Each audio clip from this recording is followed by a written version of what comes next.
In the beginning, God created the heavens and the earth. One simple sentence that launches the entire Bible. But what if there's more to this story? What if there's an ancient text that fills in all the details Genesis leaves out? Today, we're diving deep into the Book of Jubilees, the hidden origin story that explains how heaven was organized, when angels were created, and what cosmic events shaped our world before Adam even took his first breath. But before we get started, if this kind of content brings peace to your night, consider liking and subscribing to stay connected. We'd also love to hear where you're from and what time you're tuning in. So without further ado, let's begin, shall we? The book that shouldn't exist. In the caves of Qumran, near the Dead Sea, wrapped in darkness for nearly 2,000 years, lay a secret. A text hidden from the world until the middle of the 20th century. This text tells a story you may think you know, but with details that will surprise you.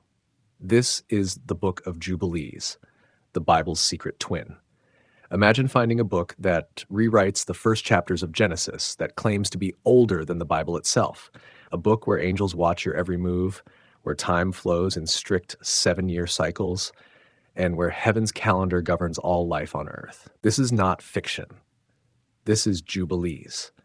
The Dead Sea Scrolls gave us back this lost text, one that had vanished from Western knowledge for over 1,500 years. While Ethiopian Christians kept it as sacred scripture, the rest of the world had nearly forgotten it existed. Now we can read it again, and what we find is both strange and wonderful. Open the pages of Jubilees, and you enter a world where angels dictate sacred history to Moses on Mount Sinai. A world where the patriarch Enoch learns astronomy from heavenly beings. A world where demons have names and functions, where the cosmos runs on divine clockwork, and where human freedom exists within tight boundaries. So who wrote this mysterious book? Scholars place its writing somewhere in the 2nd century BCE, during a time when Jewish identity was under threat from Greek culture. The author, whose name we'll never know, claimed something bold, that his book contained information older and more authentic than the Torah itself. Why did Jubilees disappear from most religious traditions? The answer lies partly in its strict views. Jubilees leaves little room for change or growth. Its calendar is fixed forever at 364 days, exactly 52 weeks, with no leap years or adjustments. Its laws are eternal and unchangeable. For growing religious movements that needed to adapt to new times and places, such rigidity became a problem. Most Christian churches rejected Jubilees when forming their Bible. Jewish rabbis, too, left it out of their canon. Only in Ethiopia did it survive as scripture, read alongside Genesis and Exodus as divine truth. For the rest of the world, it became a curious footnote, a path not taken. Yet the book refuses to stay buried. The ideas in Jubilees shaped the thinking of the Essenes, that desert community who hid the Dead Sea Scrolls. Its concepts echo in early Christian writings. Its angels and demons appear in folklore across the Middle East. And now, in our time, it speaks again, a voice from an ancient world with a startlingly different view of reality. This is a journey into a text that rewrites the beginning of time itself. A book that whispers of angels keeping cosmic records, of a world where even your smallest actions have been written in heaven's tablets. A book that shouldn't exist, but does. The Bible's deleted prequel. The Book of Jubilees once held a place of deep respect among many faith communities. In ancient Ethiopia, it still counts as holy scripture, part of their Bible, read in churches, studied by priests. Among the Dead Sea Scrolls, more copies of Jubilees were found than almost any other text outside the Hebrew Bible itself. This wasn't some minor work. For some, it was essential reading. Early Christians knew this book well. Church fathers quoted from it, debated it, and sometimes treasured it. In Ethiopia, they never stopped seeing it as divine. There, they call it the Little Genesis, a companion to the first book of Moses, filling in details the Bible left out. So, why don't most Bibles include it? The answer takes us into the heart of how sacred books are chosen. As Judaism took shape after the temple's destruction, rabbis looked for texts that could unite their scattered people. Jubilees, with its strict solar calendar that differed from the lunar one most Jews followed, became divisive rather than unifying. Its rigid rules seemed to leave too little room for rabbinic interpretation. For Christians building their young faith, Jubilees presented other problems. Its detailed laws might confuse new believers who were taught that Christ fulfilled the Old Covenant.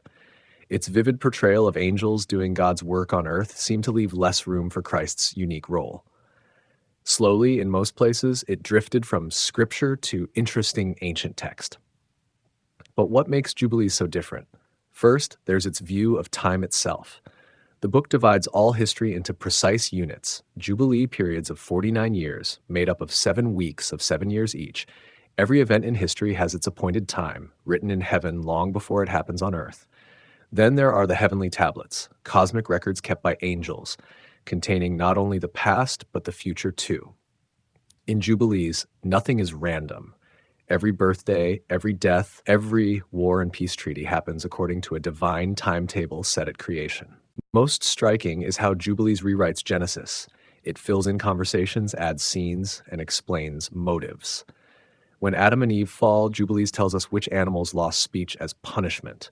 When Cain kills Abel, Jubilees gives us the name of their sisters who married them. The familiar stories gain new depth, new detail, and sometimes new meanings. Angels play a much bigger role than in Genesis. They're present at creation. They teach humans skills and knowledge. They carry out punishments, and they record all human deeds. One angel, never named, but often called the Angel of the Presence, narrates most of the book, speaking directly to Moses. And there's Mastema, a figure much like Satan, but with official duties in God's court. He tests humans, brings accusations against them, and leads spirits who cause trouble. Yet he does this with God's permission, within strict limits. Evil, in Jubilees, serves heaven's greater plan. The book presents itself not as some new revelation, but as the oldest truth, knowledge given to Moses alongside the Torah, then lost for ages until restored through this text. It claims to be older and more authentic than Genesis itself. This bold claim helped it gain followers, but ultimately led most faith leaders to keep it at arm's length. Yet reading Jubilees offers a window into how some ancient people understood their world, a cosmos of perfect order, where even the stars and planets follow paths set by God, where human freedom exists, but within a grand design already complete in heaven. A world where time itself has meaning, shape, and divine purpose. Moses on Mount Sinai. Again, the book of Jubilees begins not with creation, but with Moses climbing Mount Sinai to receive God's law. You might think you know this story from Exodus, but Jubilees tells us something new happened on that mountain. While Moses waited in the cloud-covered peaks, the angel of the presence came to him with a task, to write down what no human had heard before. "Take heed to all that I shall tell you on this mountain," the angel says to Moses, "and write it in a book so that your children's children might know I have not abandoned them."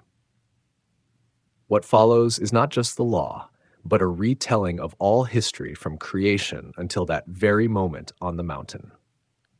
The angel explains that he is reading from the heavenly tablets, God's cosmic records, where all events, past and future, are written down. Through this angel, Moses learns the true structure of time itself, not the messy lunar months that drift through the seasons, but God's perfect calendar of exactly 364 days. This divine calendar breaks the year into 4 seasons of 91 days each, exactly 13 weeks per season. Every year has 52 complete weeks. Days always fall on the same date every year. Festivals never shift or move. It is perfect, unchanging, and according to Jubilees, the only calendar God accepts for marking holy days. Observe the days and the months and the seasons, the angel commands Moses. If they change this order, they will disturb their seasons, and the years will be shifted, and they will observe neither the festivals nor the Sabbaths in their proper time. Here we find one of Jubilees' most striking claims, that using the wrong calendar is not just a minor error, but a cosmic sin that disrupts divine order. Those who follow lunar months or other human calendars break their connection with heaven's timing. Their prayers and festivals mean nothing, for they happen on the wrong days. This may seem strange to modern ears, but for the author of Jubilees, time itself was a battleground. Jewish communities after the Babylonian exile faced pressure to adopt foreign ways of marking time. The writer likely saw this as a threat to their very identity as God's people. By claiming a divine origin for their solar calendar, they pushed back against these pressures. The angel explains to Moses that time itself began with creation, arranged in Jubilee cycles, 49-year periods made of 7 sabbatical cycles. Each event in history falls within this careful structure, like notes in a grand song composed by God before the world began. But there's more happening on that mountain than just a history lesson. The angel reveals to Moses that heaven and earth are locked in a cosmic struggle. Forces of light and darkness battle for human souls. Angels of heaven keep watch over the righteous, while Mastema and his spirits tempt humans to stray from God's perfect order. Write down all these words which I declare to you today, the angel tells Moses, for I know their rebellion and their stubbornness. The angel sees ahead of times when people will forget the true calendar, will mix with foreign nations, will break God's laws. This book is meant as a remedy, a way back to heaven's perfect order. So Moses sits on the mountain for 40 days and nights, writing down everything the angel dictates, the true story of the world, the real laws of God, the perfect timing of all things. And when he descends, he carries not just the stone tablets, but this book too, Jubilees, the record of time itself. In this cosmic vision, human freedom still exists, but within boundaries set long ago. We choose our paths, but the shape of history follows patterns written in heaven before the first day dawned. Time is not just passing moments, but a sacred structure, and living in harmony with it means following God's true calendar, revealed again through Moses on the mountain. Creation rewritten. In the beginning, God created the heavens and the earth. So begins Genesis, with God alone bringing forth light from darkness. But Jubilees shows us a different scene, a cosmos already filled with angels watching as God shapes the world. This isn't a quiet, empty void. Heaven's courts are full of witnesses to earth's birth. The angel tells Moses, on the first day, God created the heavens above and the earth and the waters and all the spirits who serve before him, the angels of the presence, the angels of holiness, the angels of the spirits of fire, the angels of the spirits of wind, the angels of the spirits of the clouds of darkness, of snow, of hail, of frost, the angels of sound and thunder and lightning, the angels of the spirits of cold and heat. Creation unfolds over 6 days, as Genesis tells us, but with angels noting each divine act, recording it in heaven's books. God isn't just making a world, he's establishing a cosmic order with many layers, placing angels over each element of nature, setting up a heavenly bureaucracy to maintain his creation. On day 1, God creates not just light, but the angels themselves, organized in strict ranks and roles. Some stand before God's throne singing praises. Others serve as messengers. Still others oversee natural forces, wind, rain, seasons, and stars. When the waters part on day 2, angels are assigned to watch over them. When land appears on day 3, more angels take their posts. For every aspect of creation, heaven provides supervisors, guardians, and record keepers. Nothing happens by accident or without oversight. On the 4th day, when God makes the sun, moon, and stars, Jubilees adds something crucial, the establishment of God's perfect calendar. The sun's path through the sky marks not just days, but a divine timetable exactly 364 days long. This calendar becomes central to the book's message, a heavenly clock that humans must follow. He made the sun a great sign above the earth for days, Sabbaths, months, feast years, jubilees, and for all seasons, the angel explains. Every unit of time has meaning in God's plan. To ignore this calendar is to step outside divine order itself. Animals appear on days 5 and 6, just as Genesis tells us, but Jubilees adds that 22 types of creatures were made, a number that matches the letters in the Hebrew alphabet, suggesting that creation itself is structured like sacred language. Then comes humanity, Adam formed from earth, given life by God's breath. But Jubilees shows us the angels' reaction. Some rejoice at this new being, while others grow concerned. These worries foreshadow troubles to come, as some angels will eventually resent humans and seek their downfall. Eve's creation comes with new details too. The angel tells Moses she wasn't made on the 6th day with Adam, but later, after Adam had been brought into Eden. This timing difference might seem small, but it shapes how Jubilees views gender roles and human relationships. When God rests on the 7th day, Jubilees emphasizes this wasn't just a pause, but the creation of something new, the Sabbath itself, the crown of the week. The angel tells Moses that only 2 groups were allowed to honor this day, the angels in heaven and the Israelites on earth. All other nations were denied this privilege. In this retelling, Adam and Eve aren't quite the independent beings we know from Genesis. They're more like actors in a cosmic drama, watched by angels, their choices noted in heaven's books, their future already written in tablets above. They have free will, but they exercise it within boundaries set before they took their first breath. God places the first humans in Eden not just to tend a garden, but to burn incense and give offerings, making Eden not just a paradise, but the first temple. From their very first day, humans were meant to worship, like to acknowledge the Creator and the order He established in those first 6 days. By the time Jubilees finishes its creation story, we see a world more complex than Genesis shows us, a cosmos layered with angels, governed by precise timing, moving according to patterns set at the beginning.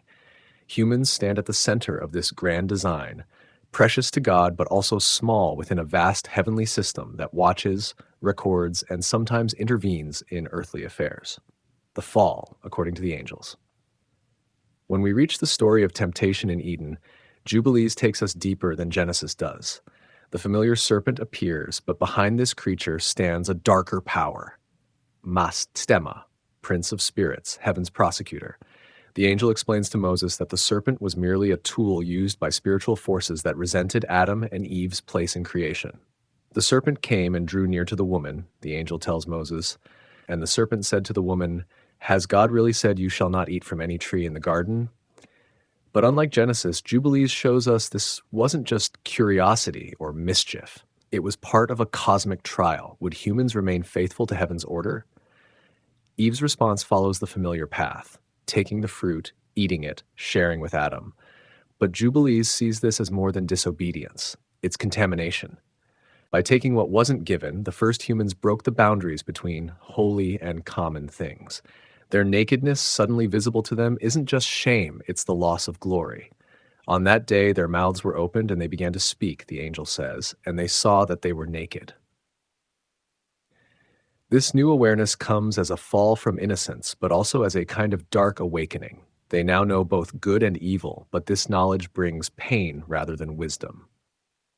God's arrival in the garden comes with thunder and earthquake in Jubilee's telling. Divine judgment isn't quiet but terrifying. The whole garden trembles as God pronounces his verdict. First on the serpent, then on Eve, then on Adam. Each receives punishment fitted to their role in this cosmic breach. What happens next differs subtly from Genesis. God doesn't make garments of animal skins for the fallen humans. Instead, the angel tells Moses, the Lord God made for Adam and his wife garments of skin and clothed them.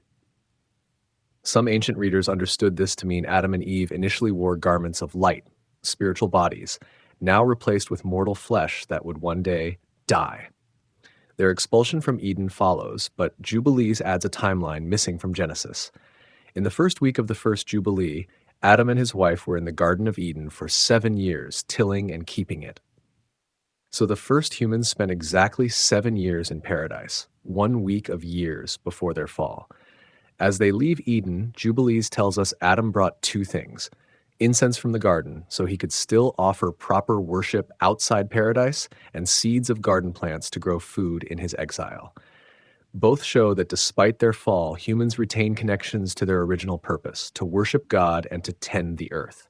The angel explains to Moses that Adam and Eve didn't just lose a garden, they lost direct contact with holiness. Therefore, the tables of heaven were commanded regarding them, that they should be separated from all defilement. Sin created a barrier between earth and heaven, between humans and divine presence. Outside Eden, the first ones begin to work the land. Adam tills the soil while Eve learns to make clothing. They learn skills they never needed in paradise: agriculture, weaving, cooking with fire. They have children, first Cain with his sister Awan, then Abel with his sister Azura. Jubilees carefully notes these details, filling gaps Genesis leaves open. When Adam and Eve have Seth to replace murdered Abel, Jubilees dates this precisely, after 5 weeks in the 4th year of the 5th week of the first Jubilee. This exact dating isn't just trivia, it's central to the book's message. Every event happens at its appointed time, written in heaven's records before the world began. Time itself has changed after Eden. Now humans live within strict measurements: days, weeks, months, years, and jubilees. The first jubilee, 49 years, marks the transition from paradise to the world of work, pain, and death. The cosmic clock has started ticking, counting down through history toward ultimate judgment and restoration. The angel tells Moses that Adam and Eve wept for their lost garden, offering fragrant plants as gifts to God, seeking forgiveness. And God does not abandon them. Even as they begin their exile, divine mercy follows them. Angels teach them skills they need to survive. The sun and stars still follow heaven's timetable, giving them the rhythm of days and seasons. So begins human history outside Eden, a story of loss but also of structure and purpose. The world still runs on divine time. Angels still watch and record human deeds. And though paradise is lost, Jubilees tells us the path back remains open to those who honor heaven's calendar and follow God's eternal law. Cain, Abel, and the first civil war after Eden, life went on. Adam and Eve had children, and the human story began to unfold. The book of Jubilees tells us that in the first week of the second Jubilee, a son named Cain was born. His brother Abel followed 7 years later. The brothers grew up learning the ways of the earth. Abel tended sheep while Cain worked the soil. They lived in rhythm with the land, but peace wouldn't last between them. When it came time to make offerings to God, Abel brought the firstborn of his flock. Cain gathered fruits from his harvest. The smoke from Abel's sacrifice rose straight to heaven. Cain's offering drifted sideways, rejected. Jubilees gives us timing that Genesis skips over. The brothers were adults. Cain was 22 and Abel 20. The first murder wasn't a sudden burst of rage, but a festering wound. "Let's walk in the field," Cain said to his brother. Away from watchful eyes, Cain struck Abel down. Blood soaked into the ground that had just refused Cain's offering. The earth became both witness and evidence. God's voice broke the silence. "Where is Abel, your brother?" "Am I my brother's keeper?" Cain replied. But God knew. The blood had already spoken from the ground. Unlike Genesis, Jubilees tracks Cain's punishment with careful dates. His exile began that very year, the timing recorded in heaven's ledger. God marked Cain so no one would kill him, a mix of curse and strange protection. East of Eden, Cain built the first city. He named it after his son Enoch, not the Skywalker we'll meet later, but a different Enoch. This city building holds dark meaning in Jubilees. It wasn't just shelter, but the first sign of humans making their own kingdoms apart from heaven's plan. 4 generations down from Cain came Lamech, who killed a man and a boy. Evil grew like a weed in fertile soil. The bloodshed that began with brothers spread into the first clans and tribes, the first civil war of humanity. Back in Adam's house, a new son was born, Seth. Through him would come a different line, one that might remember heaven's calendar, but the damage was done. Death had entered the world, and time's arrow now pointed toward decay. Jubilees shows us that Cain's crime wasn't just murder. It was the first breach in God's perfect timeline. From this point forward, earthly events would struggle to match heaven's script. The great clock began to drift. Adam and Eve mourned Abel for 4 Jubilees, nearly 200 years. Time itself became a measure of grief. And in their tears, we see the first human learning that actions echo across generations. The ground that drank Abel's blood would never yield the same harvest again. The first city built by Cain would never know true peace. The pattern was set. Brother against brother, the soil and the shepherd at odds. In Jubilees, this isn't just family drama, it's cosmic disruption. The angels watching from above noted each date, each crime, each consequence. Nothing was random. Everything fit into heaven's timetable, even the first murder. And so began humanity's long walk away from Eden, a path marked by violence, but still under heaven's watchful gaze. The calendar kept turning. The Jubilees counted on. The angels recorded it all. Enoch, the Skywalker. In the 7th generation from Adam came a man unlike any other. His name was Enoch, and Jubilees tells his story with special care. Born in the 6th week of the 7th Jubilee, Enoch's life was mapped by sacred numbers from the start. Genesis gives Enoch just a few lines. Jubilees expands his story into something wondrous. He wasn't merely a good man who walked with God. He was the first human to crack heaven's code. At age 12, Enoch began to fear God. By 65, he had learned the rhythms of sun, moon, and stars. The angels themselves taught him to track time's pulse across the sky. He wasn't just watching the heavens. He was reading them like text. Jubilees reveals what Genesis only hints at. Enoch was the first astronomer priest. 6 Jubilees after creation, humans finally had someone who could read God's celestial calendar correctly. The stars turned overhead, and Enoch knew their names. The seasons changed, and he marked their proper times. He was the first among men to learn writing and knowledge and wisdom, Jubilees tells us. Before him, time flowed without human witness. After him, the days had a keeper. For 300 years, Enoch walked among his people, teaching them heaven's patterns. He wrote it all down, the first sacred texts. His scrolls tracked angels, demons, heavenly bodies, and divine laws. He became a bridge between worlds. The Book of Jubilees gives us something Genesis doesn't: the reason for Enoch's special role. He stood against fallen angels who had taught humans forbidden knowledge. While others learned warcraft and vanity, Enoch taught truth and time. In his 365th year, matching the days of the solar year, Enoch didn't die. He was taken, Jubilees says. The earth released him to the sky he had studied so faithfully. He had walked with angels in understanding, and now he would walk with them in person. Jubilees tells us the angels took Enoch to the Garden of Eden, where he now records the deeds of humanity.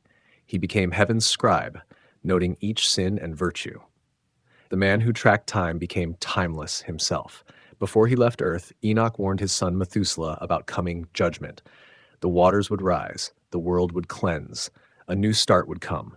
Even this flood had its appointed time in heaven's ledger. In Enoch, we see Jubilee's ideal human, one who keeps the right calendar, follows heaven's law, and serves as witness to divine order. He is both scientist and mystic, tracking stars while speaking with angels. What makes Jubilee's portrait of Enoch so striking isn't just his heavenly ascent, it's that he mastered time itself. In a book obsessed with exact dates and sacred periods, Enoch stands as the human who got it right. He aligned Earth's rhythms with heaven's pulse. Through Enoch, humans received the true calendar, 364 days divided perfectly. Not the messy lunar months that drift and need correction, not the pagan timekeeping that served false gods. The pure solar year divided in 4 equal parts. And because he kept true time, Enoch escaped time's greatest curse, death. He stepped from the flowing river of days into the timeless realm where angels dwell. The Skywalker became the Sky Dweller. After Enoch left, his knowledge began to fade from Earth. People forgot the true calendar. They missed festival dates. They planted at wrong times. The gap between heaven and earth grew wider with each passing Jubilee. But Enoch watches still, according to Jubilees. From Eden's garden, he records our story. The first timekeeper keeps time for us all. The flood is coming. 10 generations from Adam, the world had lost its way. Jubilees tells us that by Noah's time, the earth began to be filled with corruption and wickedness. The careful timeline God had set was now in chaos. Unlike Genesis, Jubilees explains exactly why the flood came. Yes, humans had grown wicked, but something worse had happened. Angels called watchers had left their posts in heaven and taken human wives. Their children were giants who devoured the sons of men. These fallen angels taught humans arts that heaven hadn't planned to share yet. Metalwork, makeup, spells, star reading for wrong purposes. Knowledge came too soon without wisdom to guide it. The divine timetable was broken. Noah stood alone in this broken world. Jubilees calls him righteous in all his ways, a rare light in growing darkness. When he was 500 years old, exactly when heaven's tablets had written it, God spoke to him about the coming waters. Jubilees adds a chilling detail missing from Genesis. While Noah built the ark, demons led by Mastema, Jubilees' name for Satan, worked harder than ever to corrupt humanity. They knew their time was short. The earth would soon be washed clean of their influence. The ark wasn't just a boat. It was a floating temple built to heaven's exact measurements. 3 floors, precise dimensions, a single door. Nothing random. Every cubit matched the divine blueprint. In a world where everything had gone wrong, the ark stood as something exactly right. Noah gathered animals by 7s and pairs, depending on whether they were clean for sacrifice. Jubilees is careful to note which ones could be eaten and which couldn't. Even in crisis, the dietary laws mattered. God's order applied in all circumstances. On the 17th day of the 2nd month, in the 600th year of Noah's life, the waters came. Rain from above, floods from below. Heaven and earth conspired to wash away corruption. For 40 days, water covered everything. Jubilees tracks the flood's timeline with precision that Genesis doesn't match. The waters rose for 40 days. They remained at their height for 150 days. They began to lower on the first day of the 10th month. The tops of mountains appeared on the first month of Noah's 601st year. This isn't just storytelling detail. For Jubilees, these dates mattered deeply. The flood wasn't random punishment. It was scheduled cleansing, marked on heaven's calendar long before the first raindrop fell. Inside the ark, a remnant of life waited. 8 humans, pairs of animals, seeds and plants, not chosen by chance but selected as living vessels of renewal. When everything corrupt was gone, they would rebuild the world. After exactly 1 year, Noah opened the ark. The ground had dried. A new world waited. But something had changed in heaven too. Jubilees tells us that after the flood, most of the fallen angels were bound in judgment. Their leader, Mastema, begged God to keep some demons free, and strangely, God agreed. "Let 1/10 of them remain before me," God said in Jubilees, "and let 9/10 go down to the place of judgment." Evil would continue, but limited, contained on a divine leash. Noah stepped onto clean earth and built an altar. He took clean animals and birds and offered sacrifice. The smoke rose to heaven, accepted, unlike Cain's offering generations before.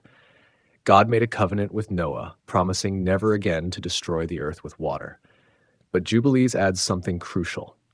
God also restored the true calendar that had been lost since Enoch's time. 364 days, divided perfectly into weeks and seasons. The world began again, washed clean, but not perfect, and time resumed its march, now with the rainbow as a marker of God's patience.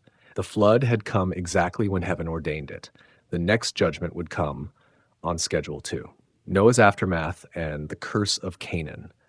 The waters receded. Life began again.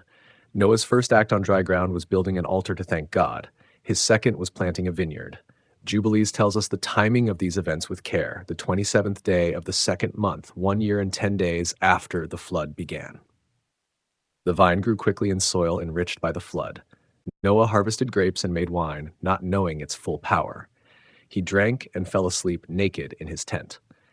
What happens next is one of Scripture's strangest tales. Ham, Noah's middle son, saw his father's nakedness and told his brothers outside. Shem and Japheth walked backward into the tent, carrying a garment between them. They covered their father without looking at him. When Noah woke and learned what happened, he cursed not Ham, but Ham's son Canaan. Why curse the grandson instead of the son? Genesis doesn't explain. Jubilees does. In this expanded account, we learn that Ham didn't merely see Noah naked. He failed to honor the sacred boundary between father and son. This wasn't just embarrassment, it was a breach of holy order. Jubilees adds that Noah had divided the earth between his 3 sons before this incident. When Ham showed disrespect, Noah didn't change the land division, but he did curse Canaan to servitude. The timing matters. The land was already given. The relationships were now broken. "Cursed be Canaan," Noah said, "a servant of servants shall he be to his brothers." With these words, Noah set a pattern that would echo through centuries. The descendants of Canaan would serve the descendants of Shem and Japheth. Jubilees tracks the spread of Noah's family with geographic precision. Shem took the middle of the earth, including what would become Israel. Ham took the hot south. Japheth received the cool northern regions. Each son swore an oath to respect these boundaries, but oaths get broken. Jubilees tells us that Canaan looked at Lebanon and Jordan and decided to take it, though it belonged to Shem. "Cursed be Canaan," the text repeats, "for he settled in the land that wasn't his." This matters deeply for Jubilees' original readers. The book was likely written when Jews faced threats from surrounding nations. By telling this expanded story of Canaan's curse, Jubilees isn't just explaining ancient history. It's claiming that the enemies of Israel are living on stolen land against divine decree. Noah lived 350 years after the flood, completing 950 years of life. Jubilees notes that he was perfect in all his conduct, keeping God's commands faithfully. In 19 Jubilees and 2 weeks and 5 years, the exact count matters, Noah died. Before his death, Noah warned his sons about corruption. Jubilees adds a detail Genesis lacks. Noah specifically warned against consuming blood and mixing different types of animals, plants, or clothing. Keeping boundaries clear was sacred duty. Noah's sons built cities and began nations. Children were born. The world filled again. 10 generations had passed from Adam to Noah. Now a new count would begin. The clock kept ticking toward Abraham, Moses, and beyond. What makes Jubilee's account of Noah so striking isn't just the flood story. It's how perfectly everything fits into heaven's timetable. The flood came right on schedule. Noah's life spanned exactly 19 Jubilees and some weeks. Nothing was random. Everything was counted. And in this careful counting, we see Jubilee's message. Even disaster serves God's timing. Even curses fulfill heaven's plan. The angels keep watching. The tablets keep recording. Time keeps flowing toward its appointed end. The Tower of Babel and the Great Division. 3 generations after Noah, humanity gathered in the land of Shinar with one language and one purpose. Come, they said, let us build a city and a tower whose top may reach to heaven. Their ambitions stretched toward the sky itself. Jubilee sees this tower building as more than just pride. It was an attempt to escape another flood. Instead of trusting God's rainbow promise, they sought safety in their own creation. They built with baked brick and bitumen, materials that water couldn't easily wash away. God came down to see this human project. Finding one people with one language building toward heaven, God decided to act. Not in rage, as later interpretations often suggest, but in cosmic reordering. The time had come for humanity to spread across the earth as planned. Jubilees gives us precise timing for these events. In the beginning of the 34th Jubilee, the languages were confused. The single human family fractured into 70 nations, matching the 70 angels God had appointed over the peoples. This wasn't random division. Jubilees tells us that lots were cast for each nation. To each angel went a people and a language. To each people went a territory with clear borders. Heaven's order imposed itself on human chaos. But one angel received no earthly nation. The Most High himself became the ruler of a 71st portion, the descendants of Shem through Arpachshad, from whom would come Abraham. God kept one bloodline under direct guidance. Work on the tower stopped. The city that would later be called Babel was abandoned, half-built. The people scattered like leaves falling from their vine. East and west, north and south they went, each group now speaking words the others couldn't understand. Here Jubilees adds a crucial detail missing from Genesis. After the languages were confused, most angels led their assigned nations away from true worship. They taught their peoples to make idols, offer wrong sacrifices, and follow false calendars. The 70 angels became 70 tempters. Only the portion God kept for himself remembered the right ways, at least for a while. Only they maintained the true calendar of 364 days. Only they recalled the proper festivals and Sabbaths. The rest fell into error and ignorance. Nimrod, great-grandson of Noah, built the first kingdom after the confusion. Jubilees portrays him not as a mighty hunter before the Lord, but as the first human to battle against heaven's plan. He built cities and walls. He taught warfare. He created borders that didn't match God's division. The once united human family now lived divided lives. Cousin couldn't speak to cousin. Brother fought against brother. Each group claimed their territory and forgot their common source. The angels assigned to each nation led most of them into deepening darkness. Within this fractured world, true knowledge faded. The calendar Enoch had taught, that Noah had preserved through the flood, was now kept by only a few. Most nations followed lunar months or star patterns that didn't align with heaven's count. 349 years after the flood, in the first year of the second week of the 10th Jubilee, a child was born in Ur of the Chaldees. His name was Abram, later Abraham.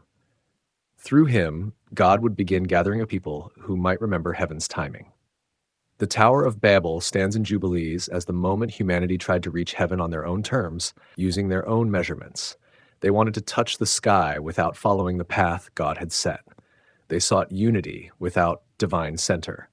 The confusion of languages wasn't just punishment, it was protection. If all humanity had continued as one, speaking one language, building one city, their corruption would have known no bounds. Divided, their evil remained local, contained.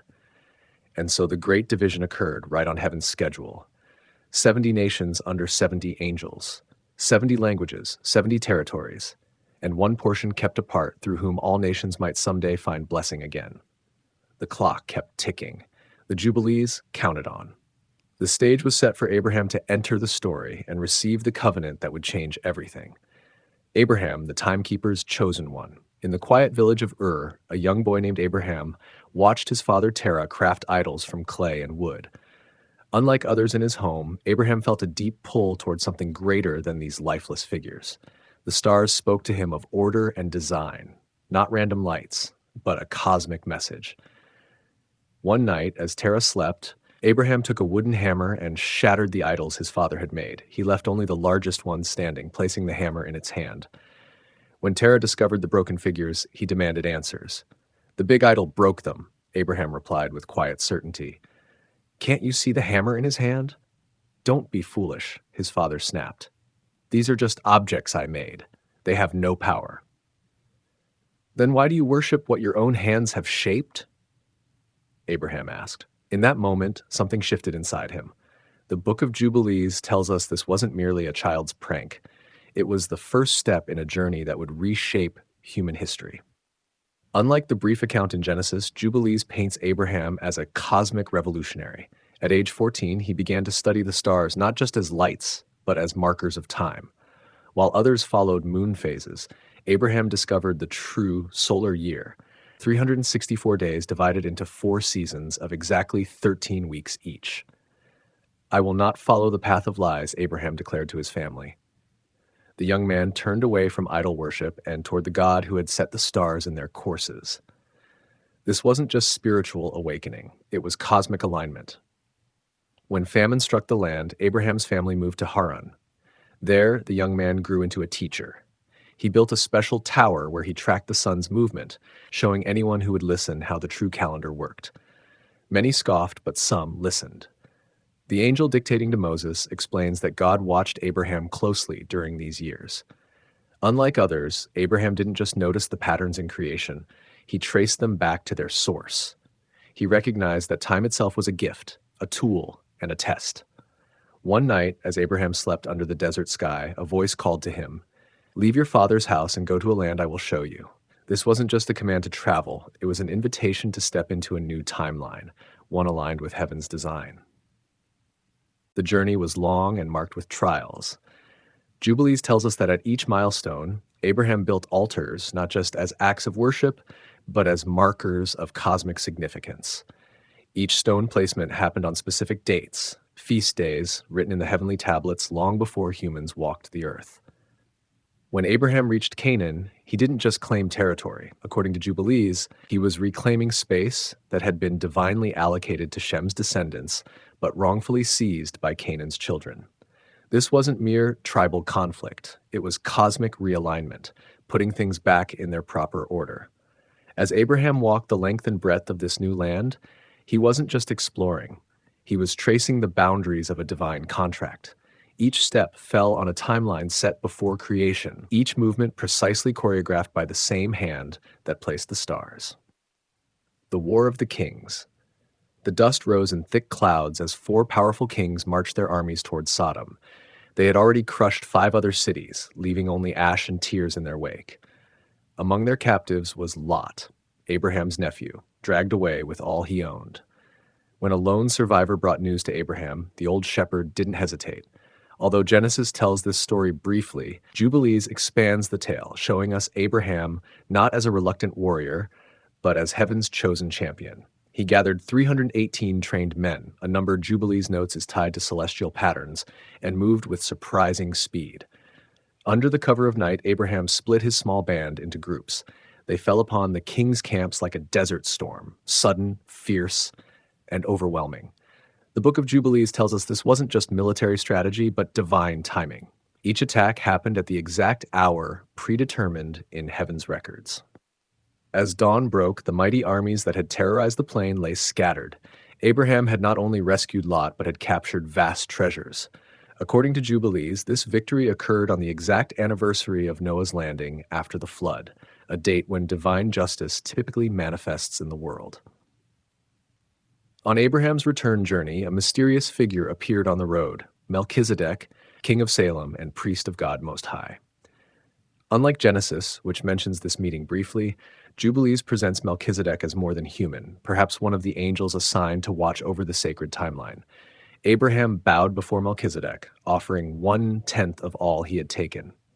This wasn't just generous giving, it was cosmic acknowledgement. By this act, Abraham recognized that his victory belonged to a larger pattern, one written in the stars before his birth. Melchizedek blessed Abraham with bread and wine, symbols whose meaning Jubilees connects to future feasts. Each element carried significance tied to the solar calendar, bread representing the harvest festivals, wine symbolizing joy's proper seasons. The meeting lasted precisely 1 day, from sunset to sunset, a perfect Sabbath observance, though the law had not yet been given to Moses. According to Jubilees, this wasn't coincidence, but evidence that true worship follows heaven's timetable, not human invention. When the king of Sodom offered Abraham wealth as reward, the patriarch refused with words that echo across time. "I will take nothing, not even a thread." Jubilees explains this wasn't just noble character, but sacred wisdom. Abraham understood that accepting payment would bind him to human timelines rather than divine ones. As Abraham journeyed home, stars blazed overhead in patterns only he could fully read. The Book of Jubilees tells us each constellation confirmed to him that history unfolds not by chance, but by design, with each event happening at its appointed time. Circumcision, covenant, and cosmic territory. The night air felt heavy with promise as Abraham stood beneath a sky crowded with stars. "Look up," the voice said. "Count them, if you can."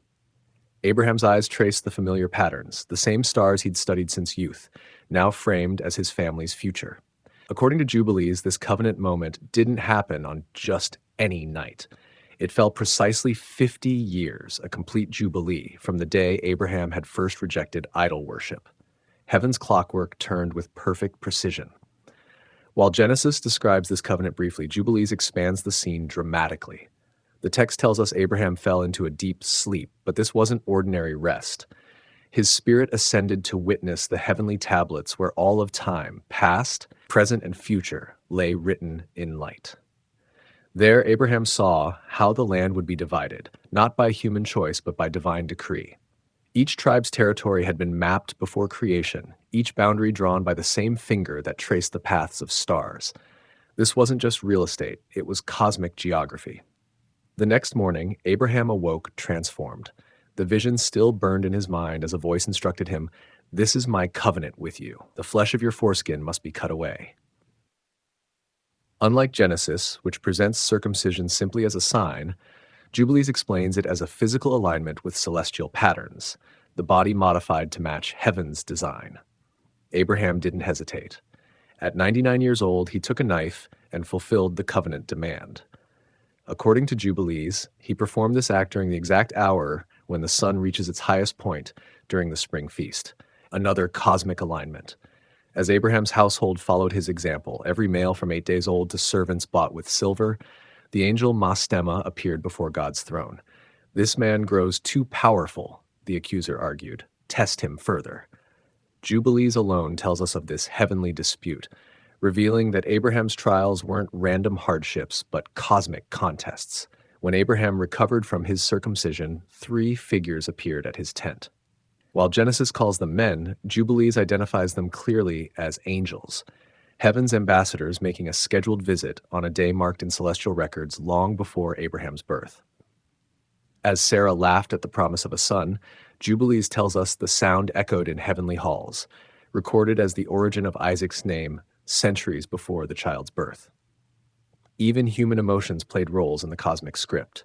After the messengers departed toward Sodom, Abraham stood before his tent. The stars that had once seemed distant now felt like family, points of light connected to his bloodline by unbreakable oath. According to Jubilees, Abraham had become more than a man. He was now a living timepiece, his heartbeat synchronized with heaven's rhythm. Isaac's almost sacrificed dawn painted the eastern sky as Abraham saddled his donkey. The wood lay strapped to the animal's back, and the firepot glowed with hot coals. At his side walked Isaac, now a young man, strong enough to carry the heavy load, but still innocent enough to trust his father completely.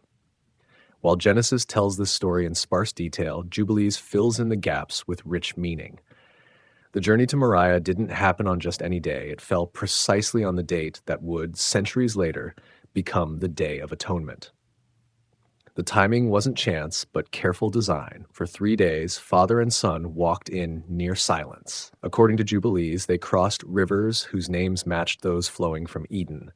They climbed hills whose shapes echoed mountains where angels gathered.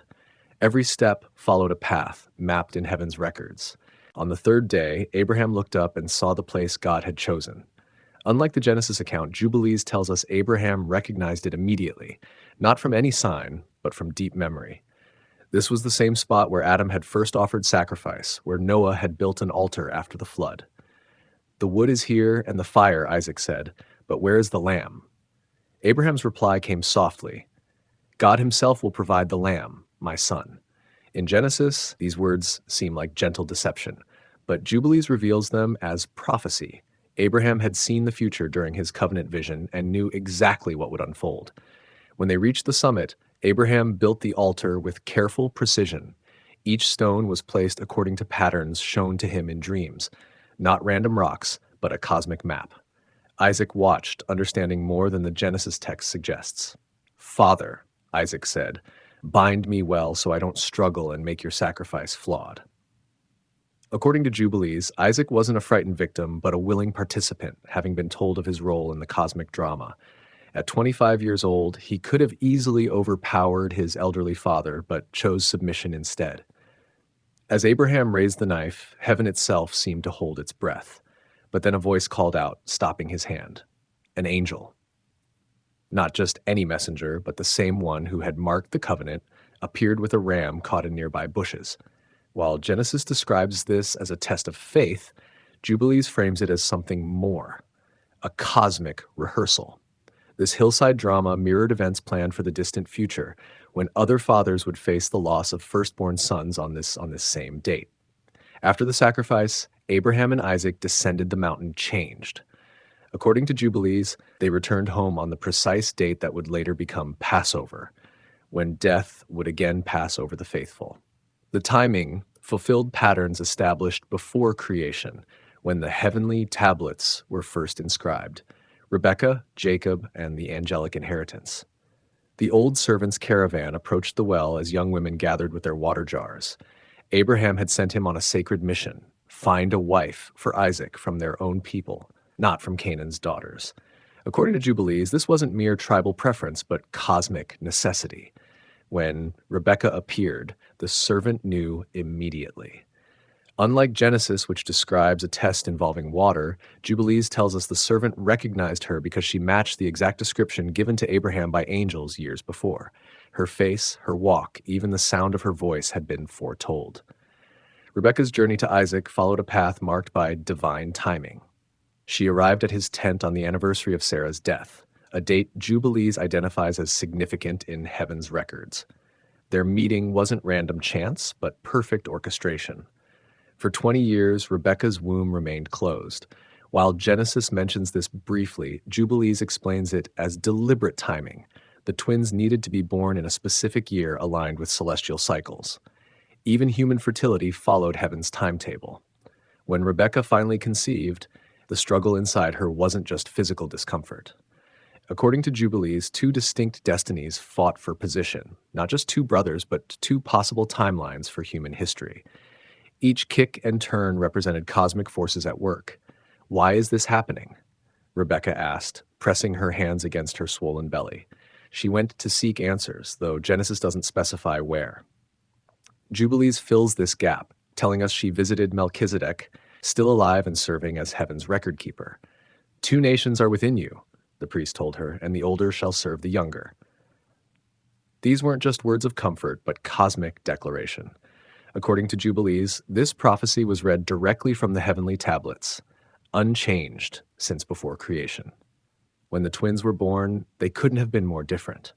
Esau emerged first, red and hairy, grabbing life with both hands. Jacob followed, his hand gripping his brother's heel. While Genesis presents this as interesting detail, Jubilees sees profound symbolism. One child rushing ahead of divine timing, the other carefully following heaven's pace. As the boys grew, their paths diverged further. Esau became a hunter, tracking game through wild places. Jacob stayed among the tents, learning the old stories and sacred calendar. According to Jubilees, this wasn't just personality difference, but spiritual alignment. Esau following human impulse, Jacob attuned to divine rhythm. When Jacob prepared stew that fateful day, Jubilees tells us it wasn't random timing. The red lentil soup simmered on the exact anniversary of Abraham's covenant vision. The smell filled the air as Esau stumbled in, famished from hunting. "Give me some of that red stew," Esau demanded. "I'm starving." "First, sell me your birthright," Jacob answered. In Genesis, this seems opportunistic, but Jubilees reveals Jacob's deeper motivation. He knew the birthright belonged to him according to heaven's plan. He wasn't stealing, but reclaiming what cosmic order had already assigned him. When Isaac grew old and his eyes dimmed, Rebekah remembered the angel's words from before her son's birth.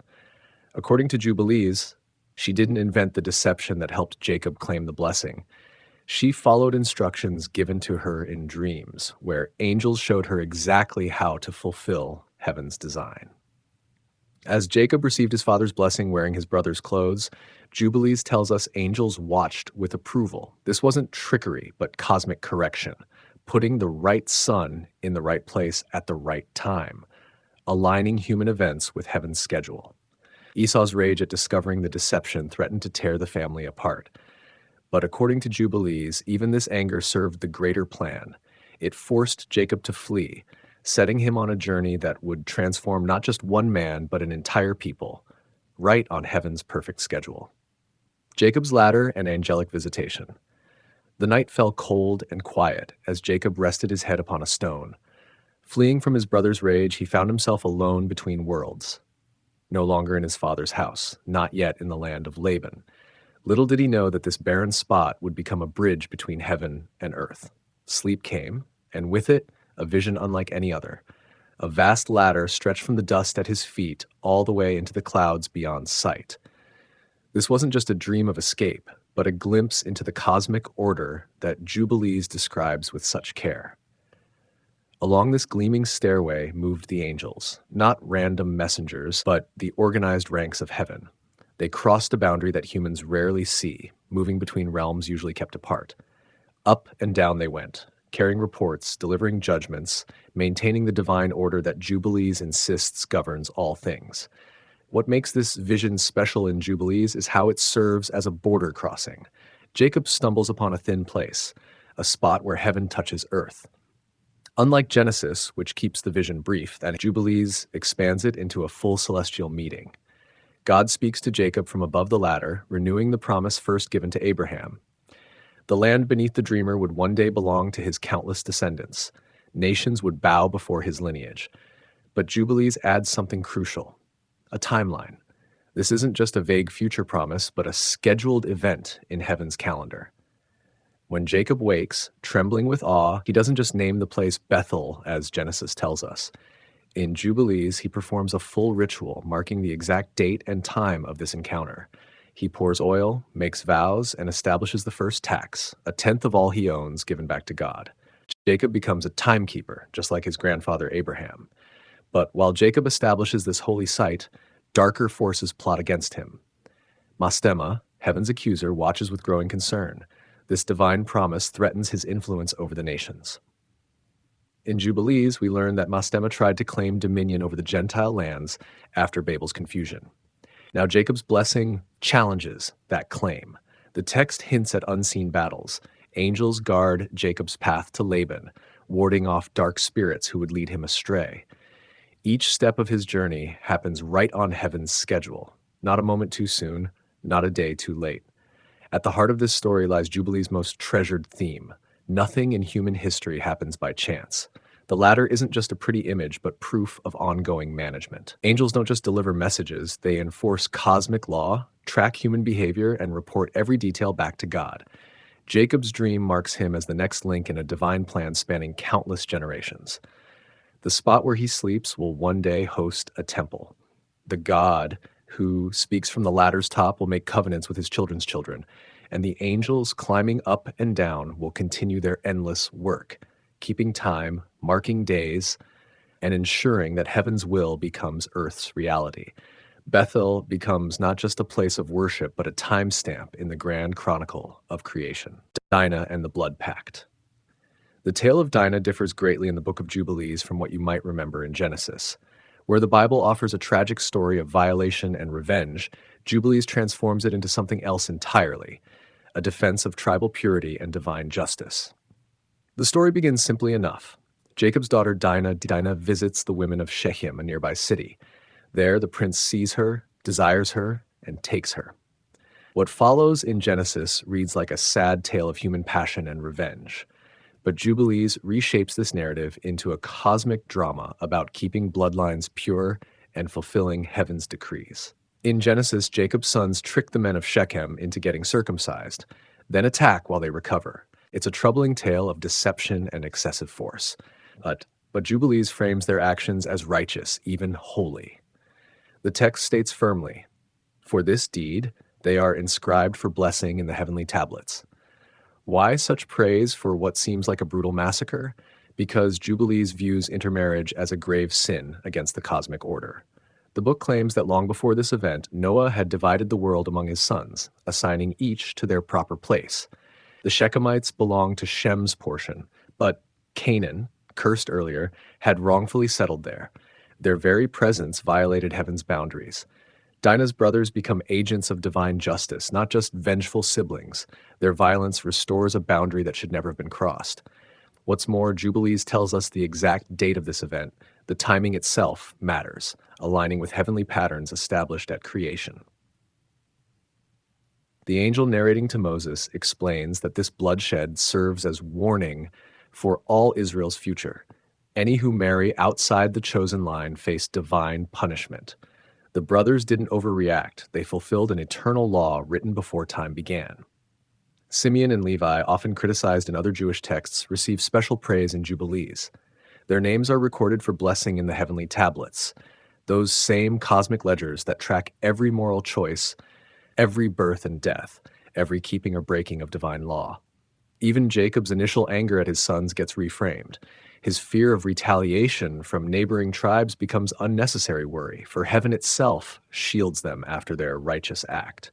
Angels prevent any revenge against Jacob's family, keeping them safe as they journey away from Shechem.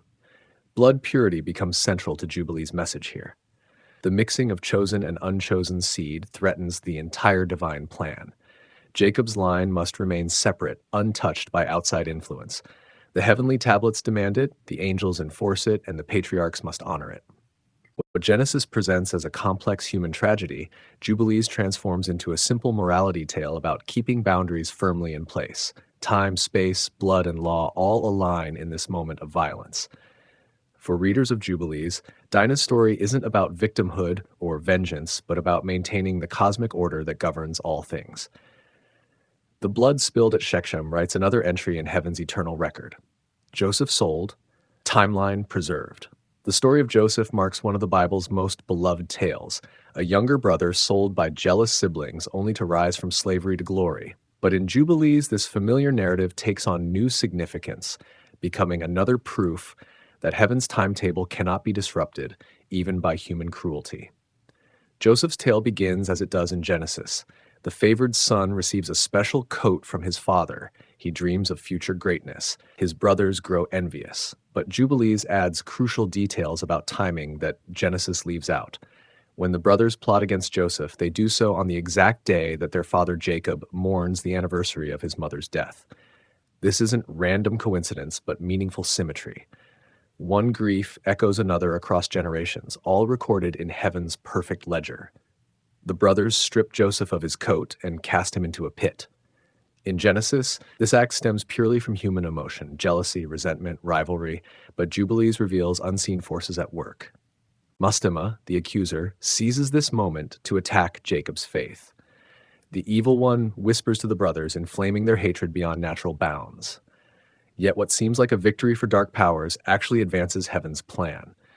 Joseph must go to Egypt. He must rise to power there. He must save his family from famine. All this stands written in the heavenly tablets long before Joseph draws his first breath. When the Midianite merchants pull Joseph from the pit and carry him toward Egypt, they follow a path marked out before time began. What looks like tragedy serves a greater purpose. The brothers believe they've changed their family's story. but they've merely played their assigned parts in a vast cosmic drama. Jubilees traces the precise timing of Joseph's journey. It counts the days between his departure from Canaan and his rise in Pharaoh's court. Nothing happens too early or too late. Even in foreign lands far from sacred spaces, heaven's clock ticks with perfect precision. Jacob's grief receives special attention in Jubilees. The father puts on sackcloth, mourning his lost son with bitter tears. But the text reveals something Genesis doesn't. Angels watch this suffering, recording each moment of sorrow. Jacob's pain isn't meaningless but measured, adding to the grand account that heaven keeps of human life. The brothers' deception, dipping Joseph's coat in goat's blood and presenting it to their father, becomes more than family trickery in Jubilees. It represents a momentary victory for Mastema, who delights in falsehood. Yet even this deception serves the greater plan, pushing events toward their appointed end. Joseph's descent into slavery, his false imprisonment, his gift for dream interpretation, all unfold according to heaven's blueprint. What seems like chance encounters and lucky breaks are actually divine appointments, timed to the day and hour.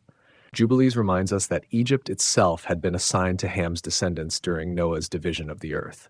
Joseph's presence there represents a temporary crossing of boundaries that heaven established. Yet this boundary crossing serves a purpose, preparing for the greater exodus to come. In prison, Joseph doesn't merely endure, he witnesses. His suffering becomes testimony.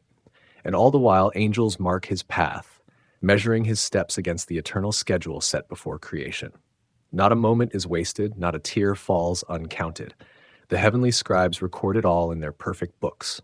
The Joseph cycle ends, the bondage begins. The famine strikes just as Joseph predicted, 7 years of plenty followed by 7 years of lack. But Jubilees sees more than natural disaster in this pattern. It reveals divine precision, a measured judgment delivered on schedule.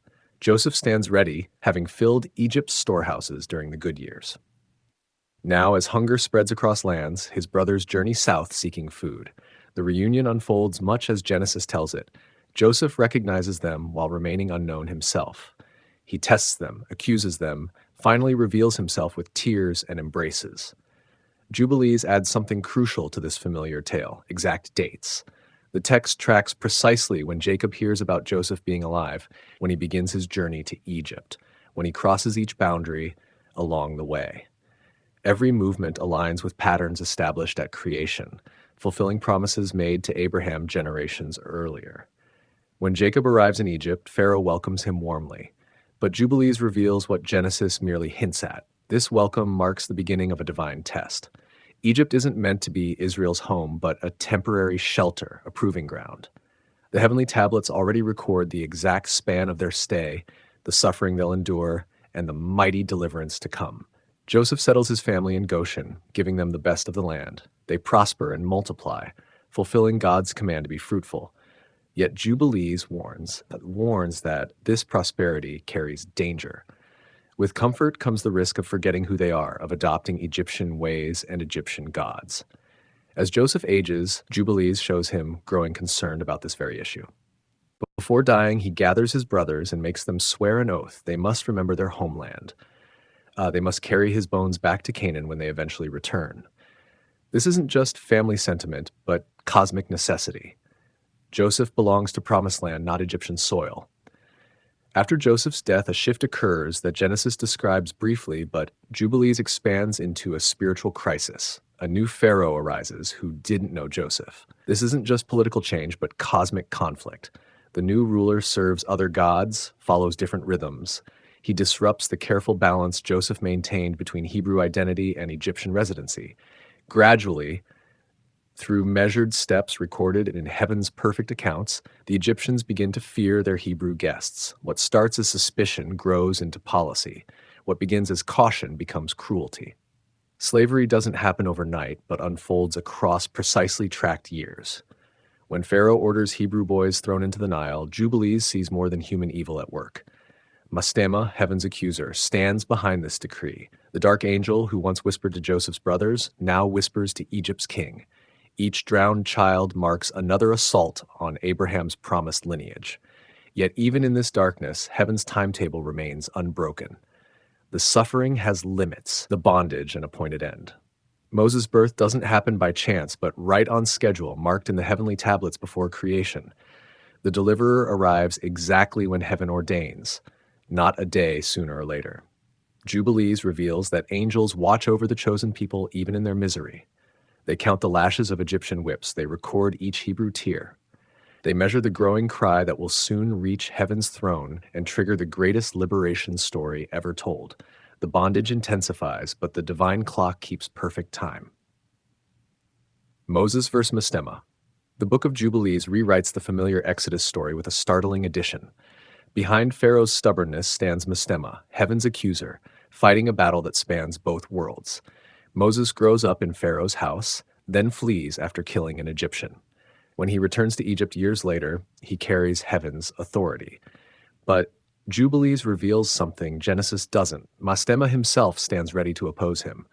When Moses first approaches Pharaoh demanding freedom for the Hebrews, the king refuses, as we expect. But Jubilees shows us why. Mastema strengthens his resolve, hardens his heart beyond normal human stubbornness. This isn't just political resistance, but cosmic warfare. The plagues begin, but Jubilees describes them differently than Exodus does. Each plague isn't just a natural disaster, but an angelic assault targeting specific Egyptian gods and the dark powers behind them. Blood fills the Nile not just as warning to Pharaoh, but as direct attack on Egypt's river deities.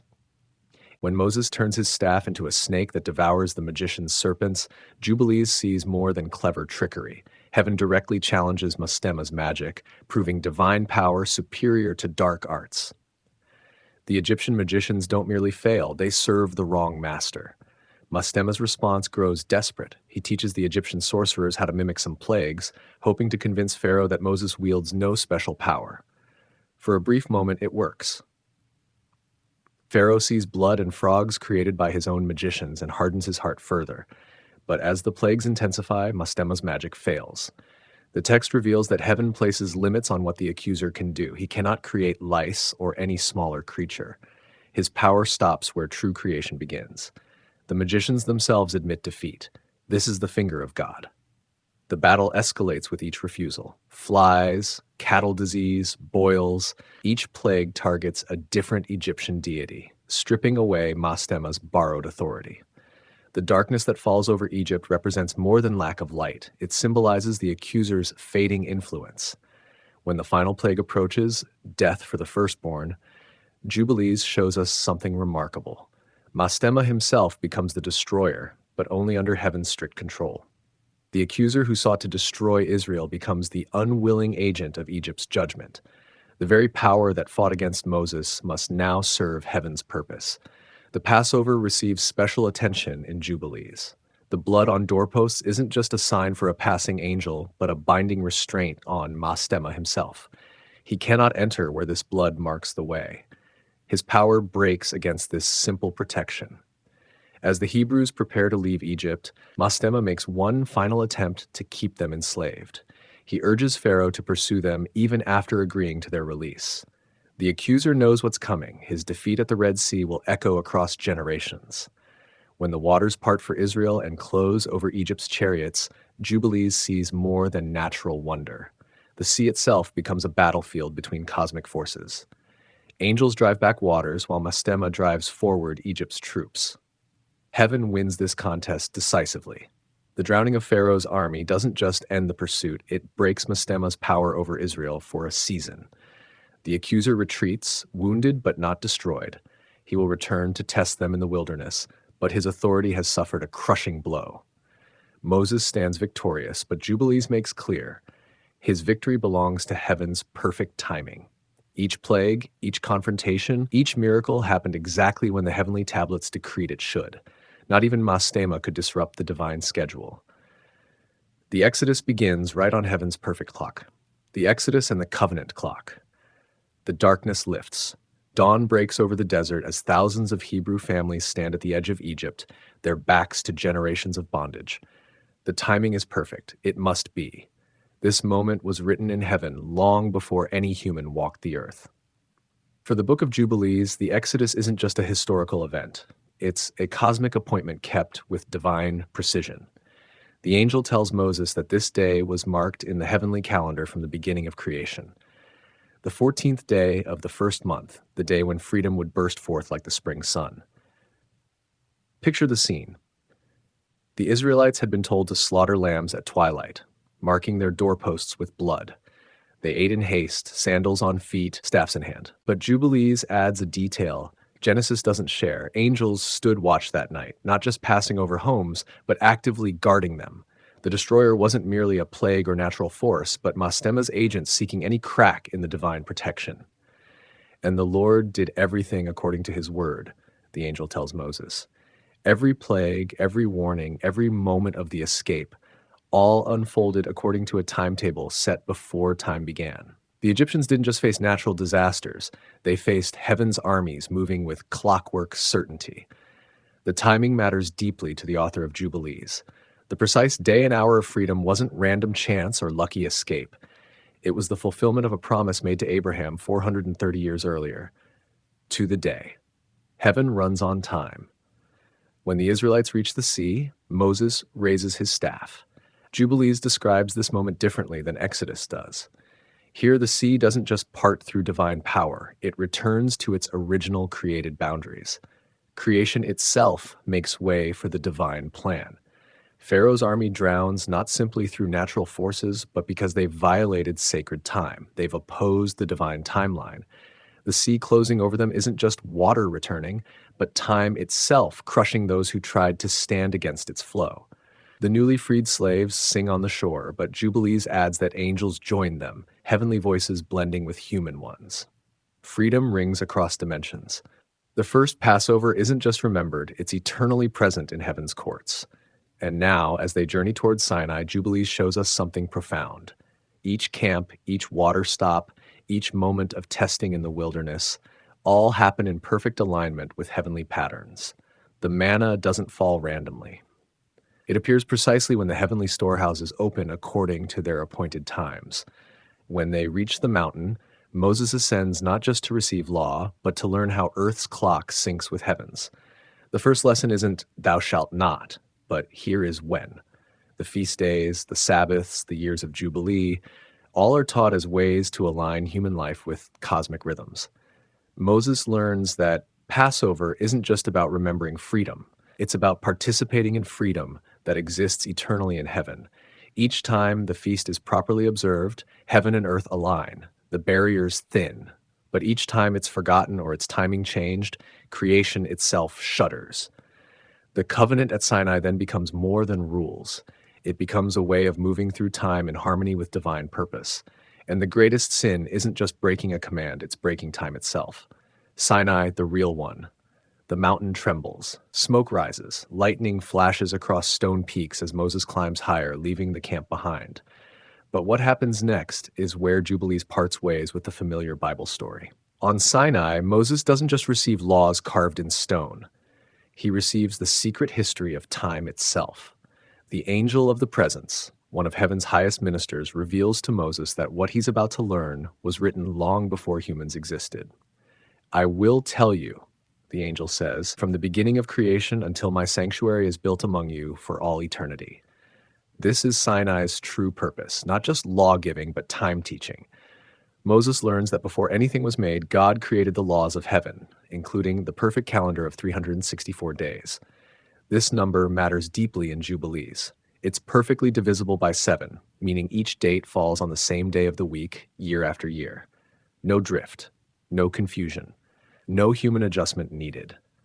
The angel shows Moses the heavenly tablets, not just commandments, but the entire script of history written before time began.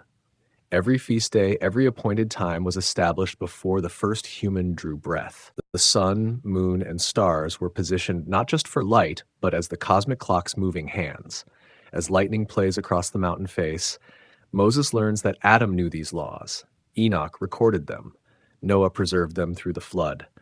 But time and again, humans drift from heaven's perfect timing. They follow the changing moon instead of the steady sun. They add days where none should exist. They celebrate at the wrong times, and creation groans. The tablets shown to Moses aren't just rules, they're reality's blueprint. The angel explains how each law connects to events in heaven. The Sabbath mirrors eternal rest, Passover echoes eternal freedom, the Day of Atonement reflects cosmic cleansing. These aren't just days to note, but moments when human experience can touch divine reality.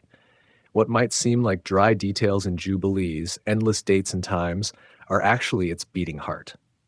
The angel wants Moses to understand that getting the calendar right isn't just about scheduling, it's about harmony with creation's deepest patterns. While the people wait below, Moses learns that sin isn't just about actions, but about timing. To eat the wrong food is bad, but to eat the right food at the wrong time is cosmic rebellion. To work is good, but to work on Sabbath tears the fabric between worlds. The angel explains that this is why Israel was chosen, not just to follow rules, but to keep time, to be the nation that aligns earth with heaven through perfectly timed observances. Their feasts and fasts aren't just cultural markers, but cosmic tuning forks, bringing creation back into harmony. Moses trembles as he understands the weight of this knowledge. Every date recorded in Jubilees, and there are hundreds, matters because each is a moment when heaven and earth can align, when humans can step briefly into divine patterns. The real revelation at Sinai, according to Jubilees, isn't just morality, but meaning. Not just how to behave, but how to belong in time itself. The law isn't burdensome, but liberating. It lets humans move in rhythm with angels, participate in time as heaven experiences it. As Moses prepares to descend, the angel tells him one more truth. These tablets, this heavenly calendar, will be opposed. Nations will create their own times. Even some of Israel will stray. But those who keep heaven's clock will never truly be lost. They will always have a path back to divine harmony. Why Jubilees loves the law. Most people think of laws as restrictions, lines drawn that we shouldn't cross, but Jubilees sees them differently. Here, laws aren't walls, but windows, openings through which divine light pours. The angel speaking to Moses describes each command not as a burden, but as a gift. Each rule connects to a moment in cosmic history, a thread woven into creation's tapestry. These aren't random rules, but revelations of how reality works at its deepest level. Take the Sabbath. In Jubilees, it's not just a day off. It's the day when humans can taste what angels experience eternally. The angel tells Moses that even in heaven, the highest powers observe Sabbath. It's not that they need rest. They need harmony. The seventh day isn't arbitrary, but essential to creation's rhythm. God blessed the seventh day alone, the angel says. All holy things are blessed and hallowed on this day. When humans honor Sabbath, they step into alignment with powers they can barely comprehend. The food laws might seem strange to modern readers. Don't eat this, don't touch that. But Jubilees frames them as protection, not restriction. The angel explains that these foods connect to spiritual forces. Some strengthen the human spirit, others invite corruption. The laws aren't about health, but about spiritual integrity. Sexual regulations in Jubilees aren't just moral codes, but reflections of heavenly order. The angel reveals that violations of these boundaries don't just harm humans, but tear at creation's fabric. When Israel follows these laws, they're not just being good, they're participating in cosmic repair. Even stranger rules make sense in this light. The command to cover nakedness when relieving oneself. In Jubilees, this isn't about modesty, but about maintaining boundaries between holy and common. Angels shield their eyes in heaven's most sacred spaces. Humans mirror this pattern on earth. For the author of Jubilees, the law's beauty lies in its perfect timing. Each command has its moment. Circumcision on the 8th day, harvest offerings at precise times, festivals when the sun reaches certain positions. These aren't just details, they're doorways to participation in eternal patterns. The law in Jubilees differs from other Jewish texts of the time. Here, laws aren't open to interpretation or adaptation. They're fixed as creation itself. The angel tells Moses that these commands existed before humans and will outlast them. They aren't cultural artifacts, but cosmic constants. This explains Jubilees' most striking feature, its obsession with getting things exactly right. The wrong day, the wrong ritual, the wrong boundaries matter because they break alignment with heaven's perfect order. Sin isn't just about hurting others, but about disrupting harmony between realms. Moses learns that the law isn't a test of obedience, but an invitation to belonging. By living according to heaven's rhythms, humans can step partially into eternity, experiencing time as angels do. not as a line rushing forward, but as a dance cycling through perfect patterns. The greatest gift of the law, according to Jubilees, is that it makes humans more than mortal. By following heaven's time, they participate in something death cannot touch. Their lives become echoes of eternal patterns, their smallest actions rippling across dimensions. And so the laws are recorded not as burdens, but as love letters from heaven, instructions for how to live in time while touching eternity. Feast days, blood, and timing. The sun slips below the horizon, the first stars appear, a new month begins, but which month? According to what calendar? For most ancient people, these might seem like simple questions, but for the author of Jubilees, they're matters of cosmic importance. The angel explains to Moses that feast days aren't just celebrations. They're moments when the veil between heaven and earth grows thin. When humans celebrate at the right time, they briefly step into harmony with angelic rhythms, but celebrate on the wrong day, and the moment's power is lost. Passover begins the sacred year.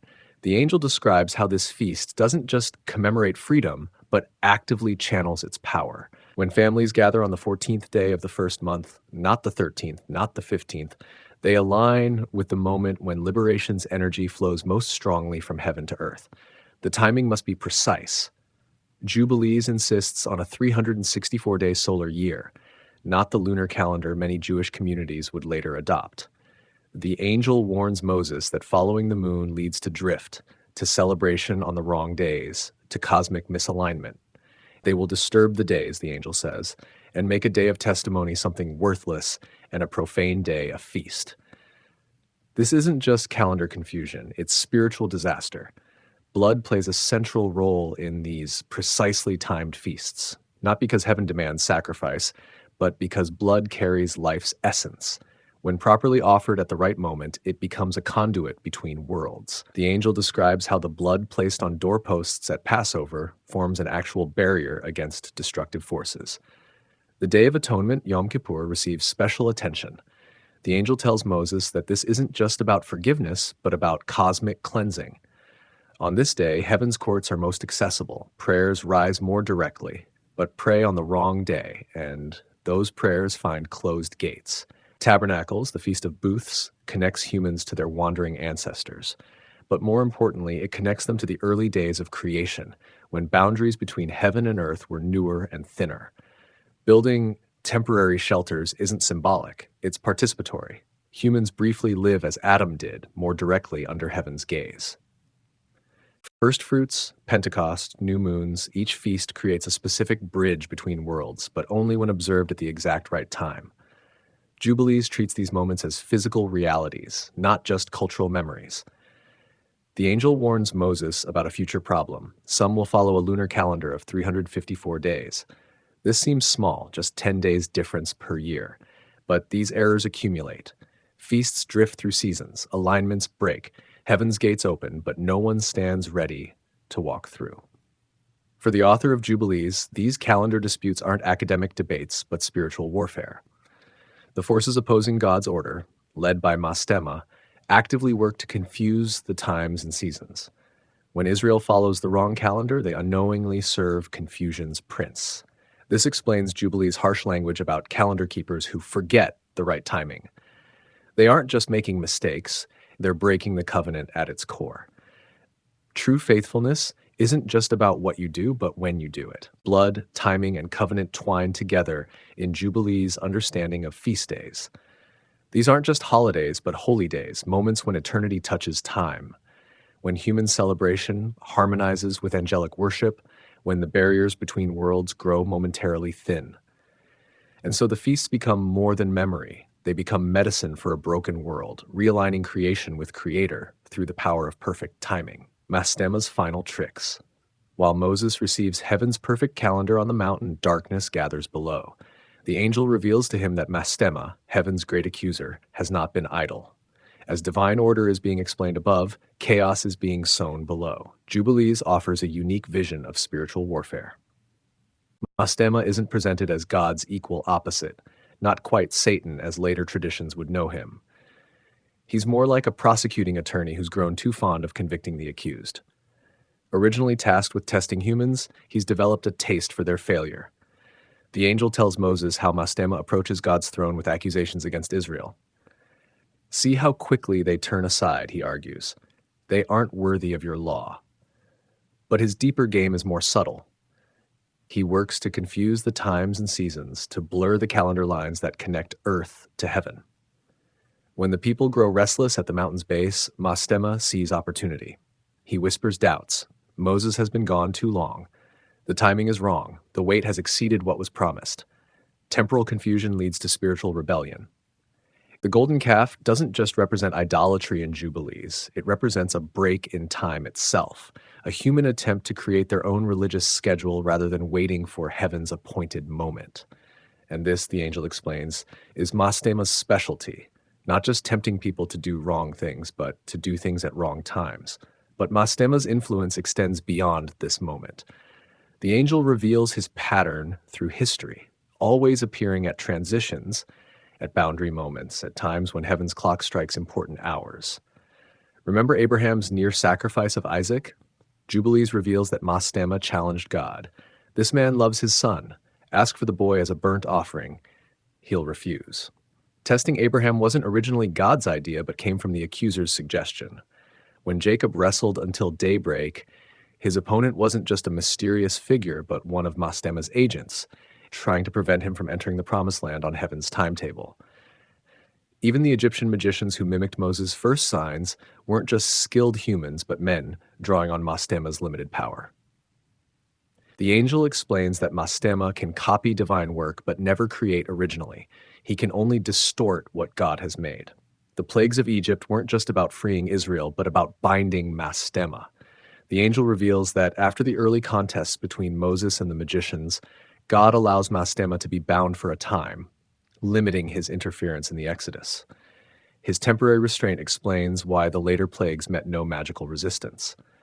But now, as Israel stands poised to receive the covenant, Mastema works more subtly. He doesn't oppose God directly, but works to disconnect people from divine timing. Wrong calendars, imprecise feast days, forgotten Sabbaths, these become his tools. The punishment for these errors isn't arbitrary, but organic. When people step out of heaven's time, they expose themselves to forces that divine timing would have protected them from. The angel explains that disease, conflict, and confusion naturally flow into the gaps created by misaligned observance. Generations that follow wrong calendars won't just irritate God, they'll drift further from reality itself, becoming vulnerable to Mastema's growing influence. The accuser doesn't need to destroy people, he simply needs to get them operating on the wrong timetable. The most chilling revelation comes when the angel tells Moses that punishment often spans generations, not as divine vengeance, but because temporal distortions take time to correct. Children inherit not just genes, but cosmic positioning. Realignment with heaven's time often takes generations to achieve, yet the angel offers hope. Even in times of greatest confusion, some will maintain the true calendar. A remnant will celebrate at the right moments, and through them, the path back to alignment remains open, narrow, but never completely closed. The forbidden calendars. In the hidden war of time itself, nothing sparked more fury than the clash of calendars. Jubilees stands firm on one central truth. God created a perfect 364-day solar year. This wasn't merely a counting system, but the heartbeat of creation itself. The sun's path marked holy time, steady and unchanging. Yet across the ancient world, other peoples followed the fickle moon with its wandering months. The Babylonians, whose culture seeped into Jewish life during exile, tracked lunar cycles that shifted with each passing year. These competing calendars weren't just different ways to mark days. For the writer of Jubilees, they represented cosmic rebellion. When Israel adopted lunar reckoning, they broke harmony with heaven itself. The holy feasts meant to align with celestial powers fell on wrong days. Prayers missed their mark. Sacrifices lost power. Why such passion over a calendar? Because in Jubilees, time isn't just passing moments, it's God's most sacred creation. The 364-day year divides perfectly into weeks. 52 complete 7-day cycles, with each season lasting exactly 13 weeks. 4 perfect quarters, each 91 days. No messy leftover hours or minutes to adjust. Within this structure, holy days never drift. Passover always falls on the same date. Sabbaths stay fixed points in eternity. This order mirrors heaven's own rhythm. Angels keep the same feasts on the same days, year after unchanging year. The community at Qumran clutched this belief like a lifeline. Their scrolls reveal an obsession with the solar calendar far beyond normal religious concern. For them, the temple priests in Jerusalem had fallen into cosmic error. By following lunar months, they'd broken the eternal covenant. These calendar wars weren't academic disputes, but a battle for divine favor. The Qumran sect believed catastrophes fell on Israel precisely because they'd abandoned heaven's true timeline. Follow false time, reap divine punishment. In one striking passage, Jubilees describes angels placing the solar system in motion specifically to create this divine clockwork. The sun, greater light, rules the day and year. The moon serves only as night's lamp, not time's measure. And God appointed the sun to be a great sign upon the earth for days, Sabbaths, months, feasts, years, Sabbaths of years, jubilees, and for all seasons of the years. For modern ears, such calendar fixation seems strange. But in ancient minds, right ritual at right time opened doors between worlds. A prayer said when heaven wasn't listening, wasted breath. A feast celebrated on wrong days missed its purpose. The Essenes who treasured jubilees lived this belief daily. Their dawn prayers tracked solar progress. Their celebrations ignored Jerusalem's official calendar. They waited for heaven to restore proper time, when sun, stars, feasts, and angels would again move in perfect sync.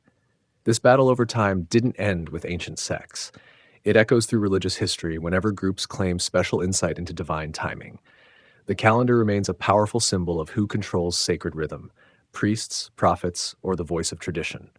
The land, the law, the legacy. In Jubilee's vision, three strands weave together into one unbreakable covenant: land, law, and time. Each belongs to the others in eternal harmony. The land of Israel isn't just territory, but sacred space where heaven touches earth. The law isn't merely rules, but the operating system of creation. And time binds everything together in cycles of meaning. When the angel reveals these connections to Moses, he speaks with urgent clarity. The land given to Abraham's children has borders drawn by divine hands. Each tribe's portion matches a heavenly pattern. Rivers, mountains, and plains mirror cosmic geography. And he said to the angels, "Let us make man in our image and likeness." And they created Adam and his wife and blessed them. And God showed him the land, from the river of Egypt to the great river Euphrates, all the land which was to be his seed's inheritance forever. This land promise carries strict conditions. It remains Israel's only while they follow God's timetable and commands. Break the calendar, the Sabbaths, or the food laws, and the land itself will expel them. Jubilees describes this connection in physical terms. The soil actually rejects those who defile it. The law in Jubilees goes far beyond Moses.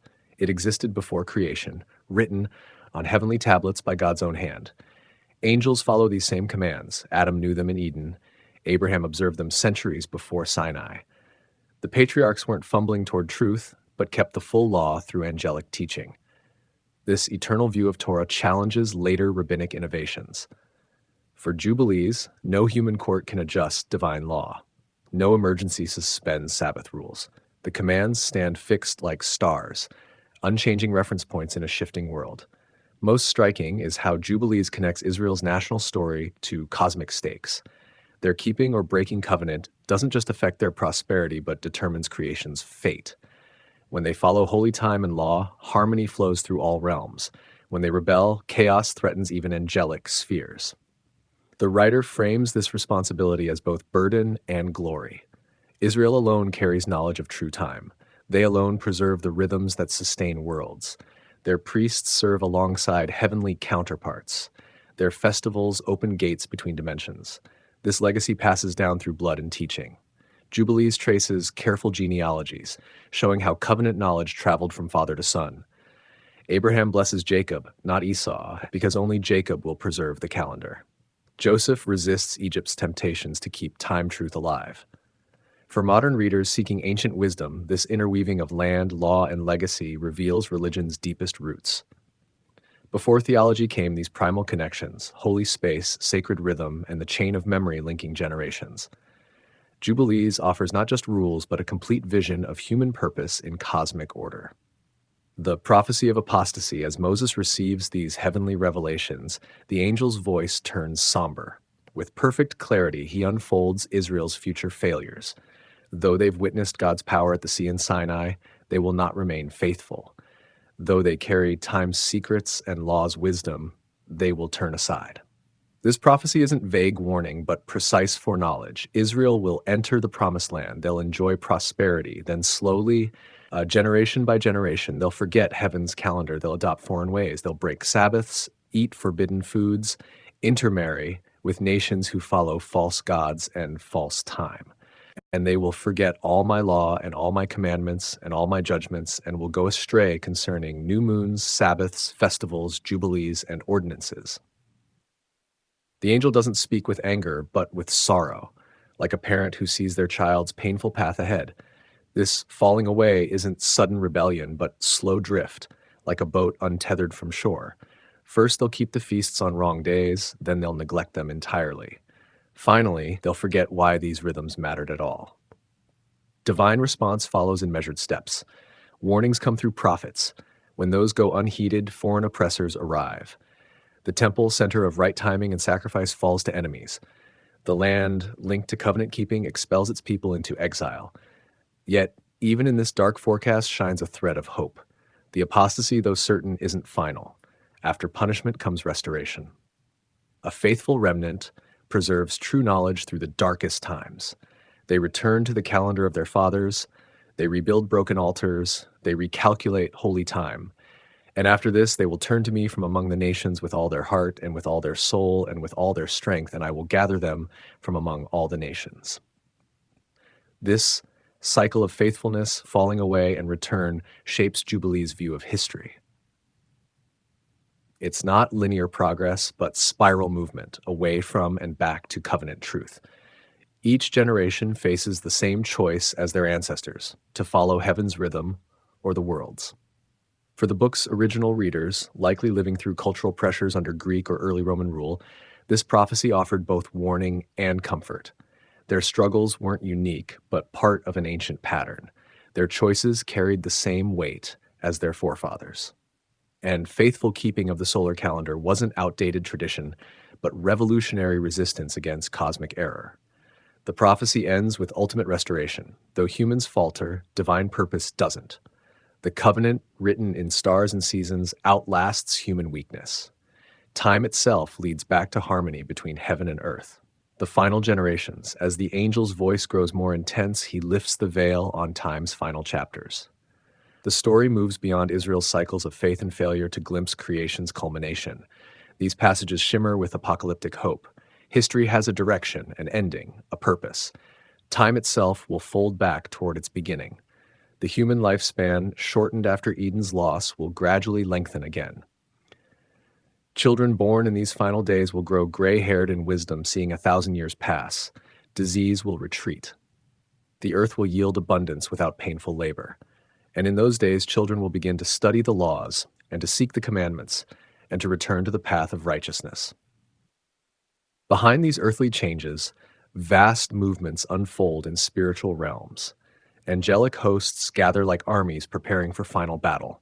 Mastema's powers weaken as light increases across the world.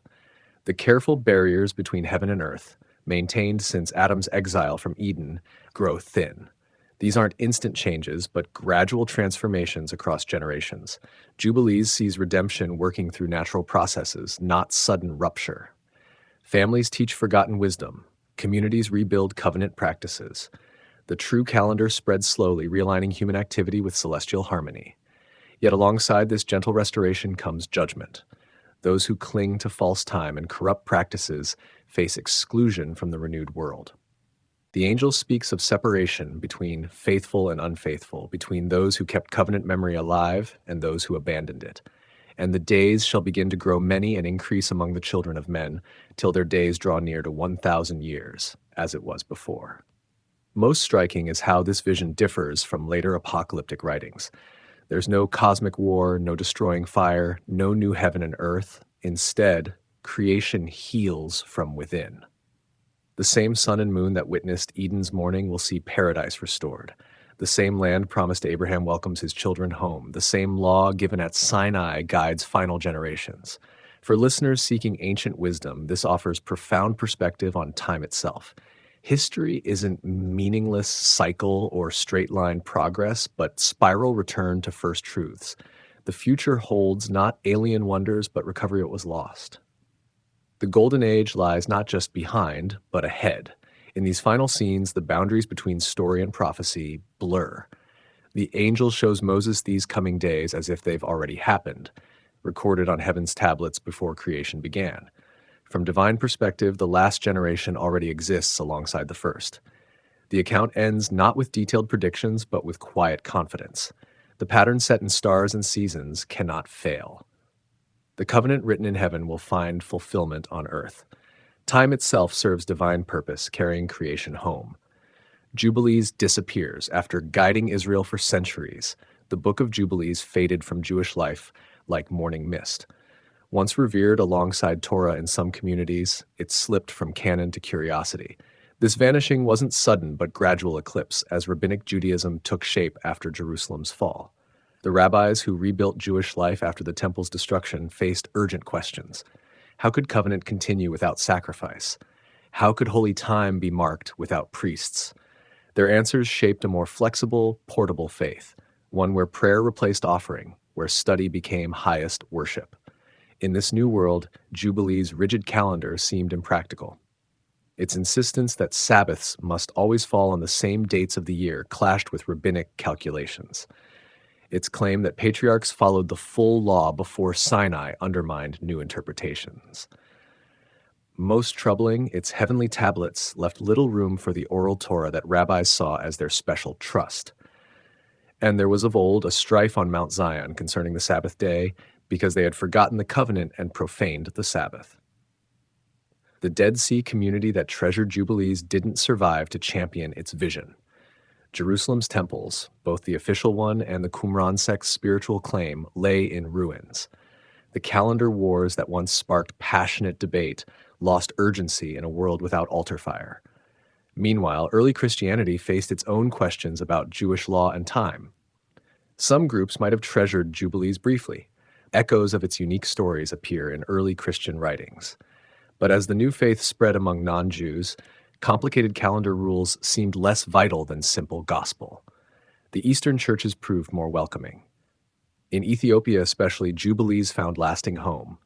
There it remains canonical scripture to this day, one of the few places where its vision of time and law still shapes religious life.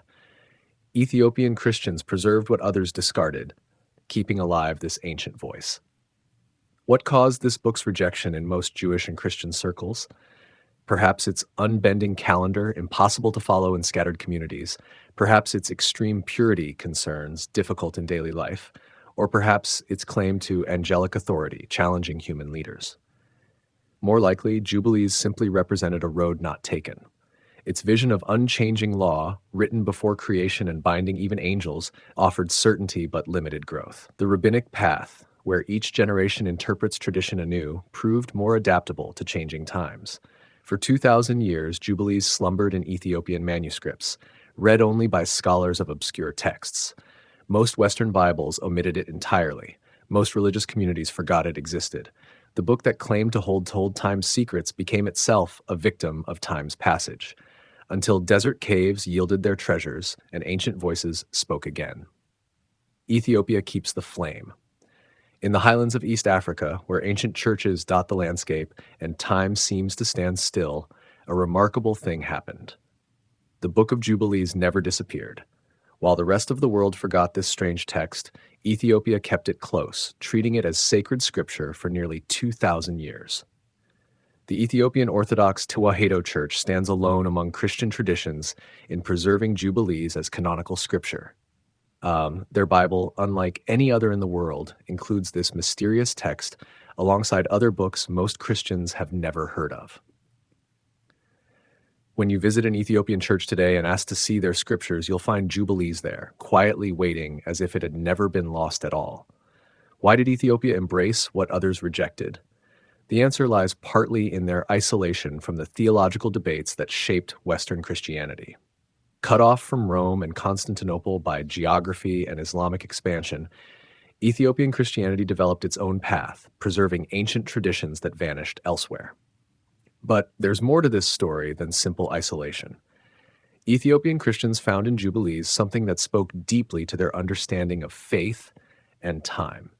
The book's focus on sacred calendars, pure worship, and angelic oversight resonated with Ethiopian spiritual sensibilities.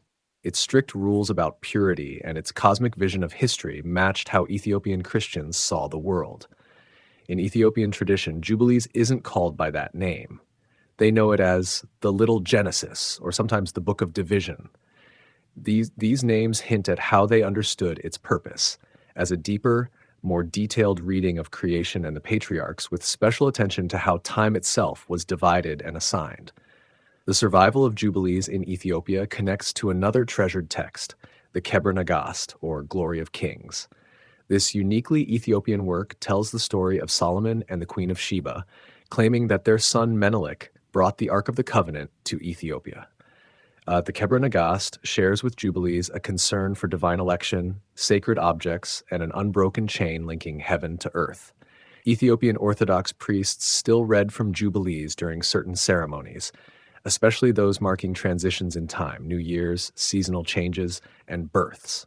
When they do, they continue a tradition that has remained unbroken since ancient days, while everywhere else the book was forgotten or forbidden. In the remote monasteries of Lake Tana and the rock-hewn churches of Lalibela, manuscripts of Jubilees have been carefully copied for centuries. Some of these handwritten texts are works of stunning beauty, with colorful illustrations showing angels delivering the heavenly tablets to Moses. The Ethiopian scribes who preserved these copies often didn't know they were keeping alive something that had vanished from the rest of Christianity. Ethiopia's preservation of Jubilees offers us a glimpse into an alternate history, one where this book wasn't rejected but treasured as divine revelation. In Ethiopian eyes, Jubilees isn't strange or heretical. It's simply part of God's Word, offering insights into heaven's perspective on time, purity, and covenant. When Western scholars finally rediscovered Jubilees in the 19th century, they were amazed to find it still alive in Ethiopia. The first modern translations came not from ancient fragments, but from living Ethiopian manuscripts. These texts had been lovingly maintained for generations, their pages worn smooth by the fingers of priests who never doubted their sacred worth. Ethiopia's devotion to Jubilees reminds us that religious history isn't a simple story of progress or consensus. It's also about what different communities choose to remember and what they decide matters. In the cool mountain air of the Ethiopian highlands, Jubilees never lost its voice or its authority. It continued to speak, even when the rest of the world had stopped listening. For the faithful in Ethiopia, the angels of Jubilees still watch over sacred time. The heavenly tablets still record divine laws, and the careful measuring of days according to God's calendar still matters deeply. In this one corner of the world, Jubilees never needed to be rediscovered because it had never been lost in the first place. Jubilees at Qumran. The year was 1947.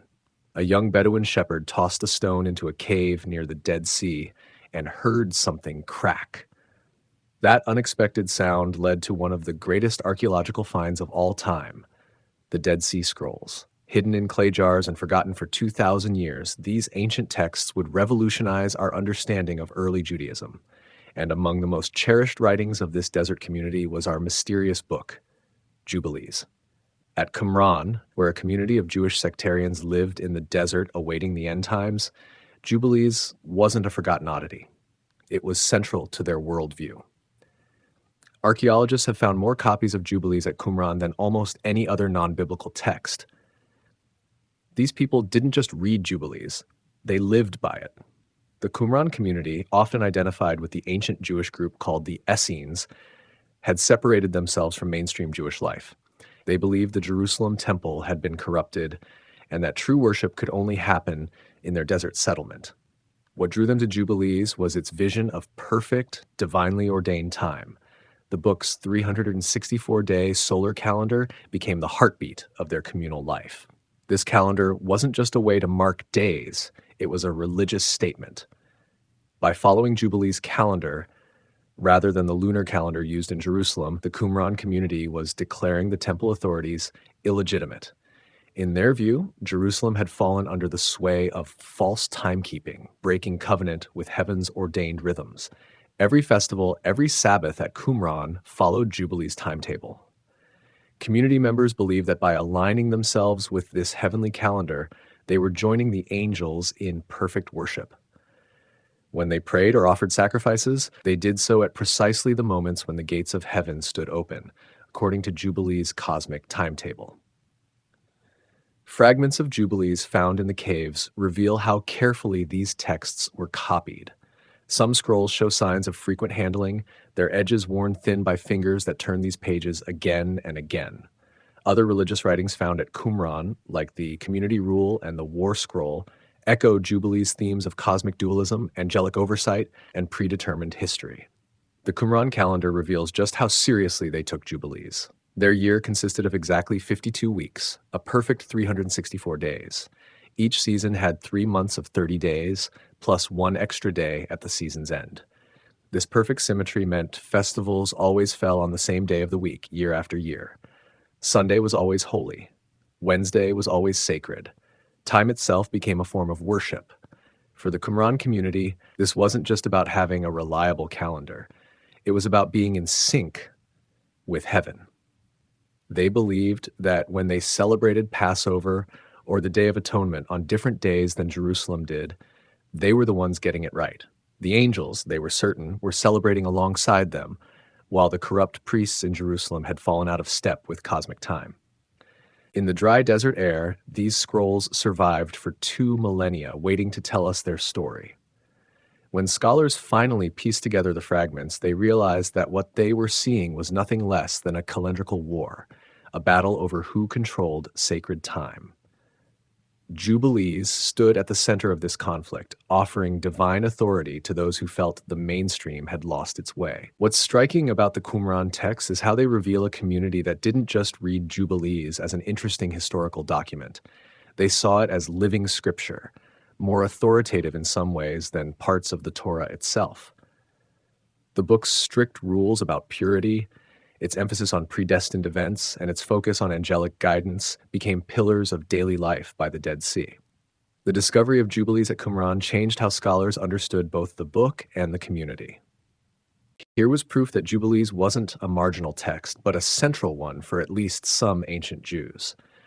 The multiple copies, carefully preserved, spoke to its importance.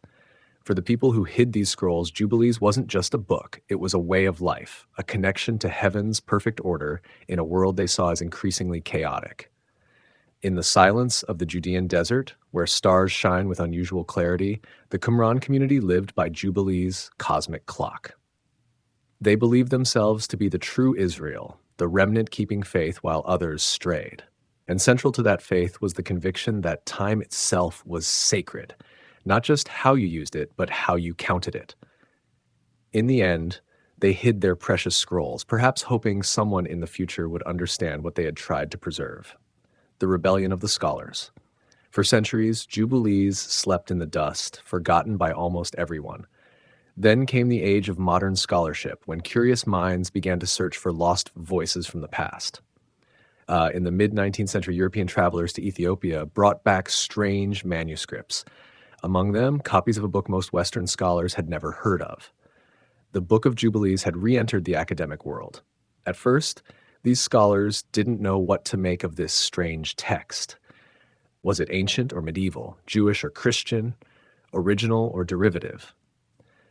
The hunt for answers sparked a quiet revolution in how we understand the world that gave birth to both Judaism and Christianity. What began as curiosity about an odd text became a full-scale reassessment of religious history. German scholar August Dillmann published the first translation of Jubilees in 1850, working from Ethiopian manuscripts. His work opened the floodgates. Soon, scholars across Europe were debating the origins and meaning of this rediscovered book. Each new translation into Latin, English, French, and other languages brought fresh insights and questions. Dating Jubilees proved especially challenging. The book presents itself as older than Genesis, dictated by angels to Moses, yet its content shows awareness of events and ideas from much later periods. Scholars found themselves tracking subtle clues, references to historical events, linguistic patterns, theological concepts that emerged at particular times. It was like trying to solve a puzzle where many pieces were still missing. By the early 20th century, most researchers had settled on the 2nd century BCE as the likely time of composition. This placed Jubilees in a crucial period when Jewish identity was being hotly contested. The Maccabean revolt against Greek influence had just succeeded, and different Jewish groups were competing to define what faithful living should look like. Jubilees, with its strict rules and cosmic vision, was part of this struggle. The discovery of the Dead Sea Scrolls in 1947 changed everything. Finding multiple copies of Jubilees at Qumran confirmed both its antiquity and its importance. Carbon dating of the scrolls proved that Jubilees existed much earlier than some had thought. The scholarly world had to reckon with the reality that this wasn't a fringe text, but a central one for at least some ancient Jews. New questions emerged: who wrote Jubilees and why? Some scholars pointed to the book's priestly concerns, suggesting it came from temple circles.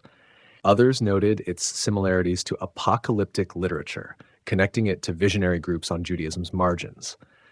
Still others saw links to the emerging Pharisaic movement, with its focus on applying Torah to daily life.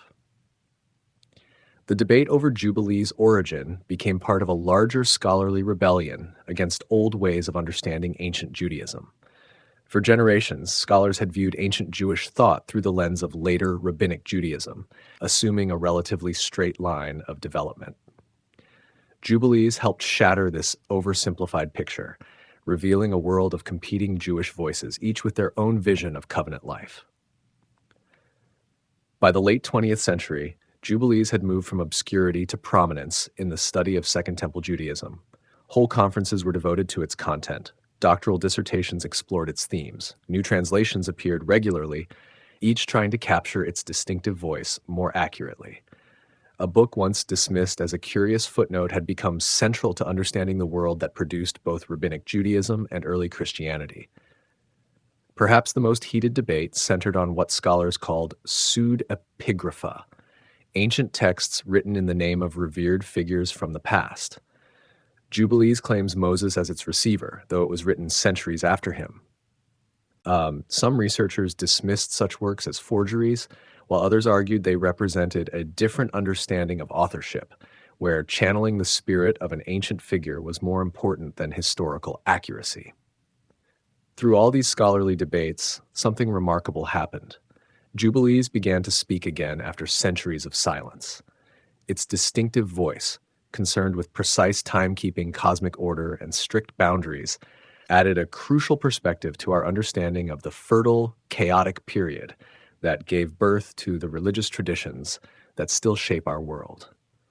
Today's scholars approach Jubilees with more nuance than their predecessors, seeing it not as a bizarre deviation, but as a witness to the rich diversity of ancient Jewish thought. The book that once seemed so strange now helps us see how varied and vibrant Judaism was in the centuries before rabbinic tradition became dominant. And in recovering Jubilees, modern scholarship didn't just find a lost text, it rediscovered a lost world. Jubilees and the Book of Enoch. Deep in the heart of Jubilees lies a surprising connection, a bridge to another mysterious text called the Book of Enoch. These two ancient works, both excluded from most biblical canons, share a special relationship. They speak the same unusual language of angels, cosmic secrets, and heavenly tablets. They tell overlapping stories about watchers, giants, and divine judgment. And together they reveal a forgotten strand of Jewish belief that once flourished but was later pushed aside. Enoch appears in Genesis as an almost footnote, a man who walked with God and was no more, for God took him. This cryptic reference becomes, in the Book of Enoch, a full-blown cosmic journey. Enoch travels through heaven's levels, witnesses the punishment of fallen angels, and returns with hidden knowledge.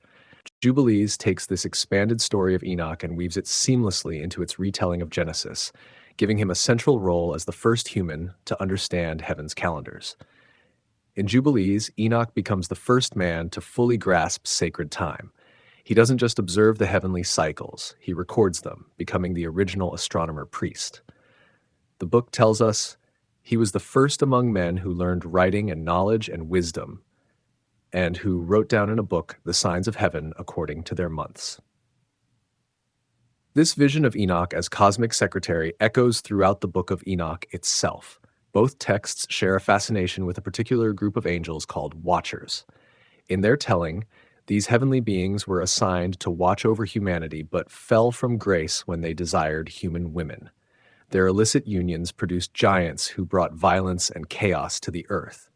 While Genesis merely hints at this story, both Enoch and Jubilees expand it dramatically, making it central to understanding why the flood had to come.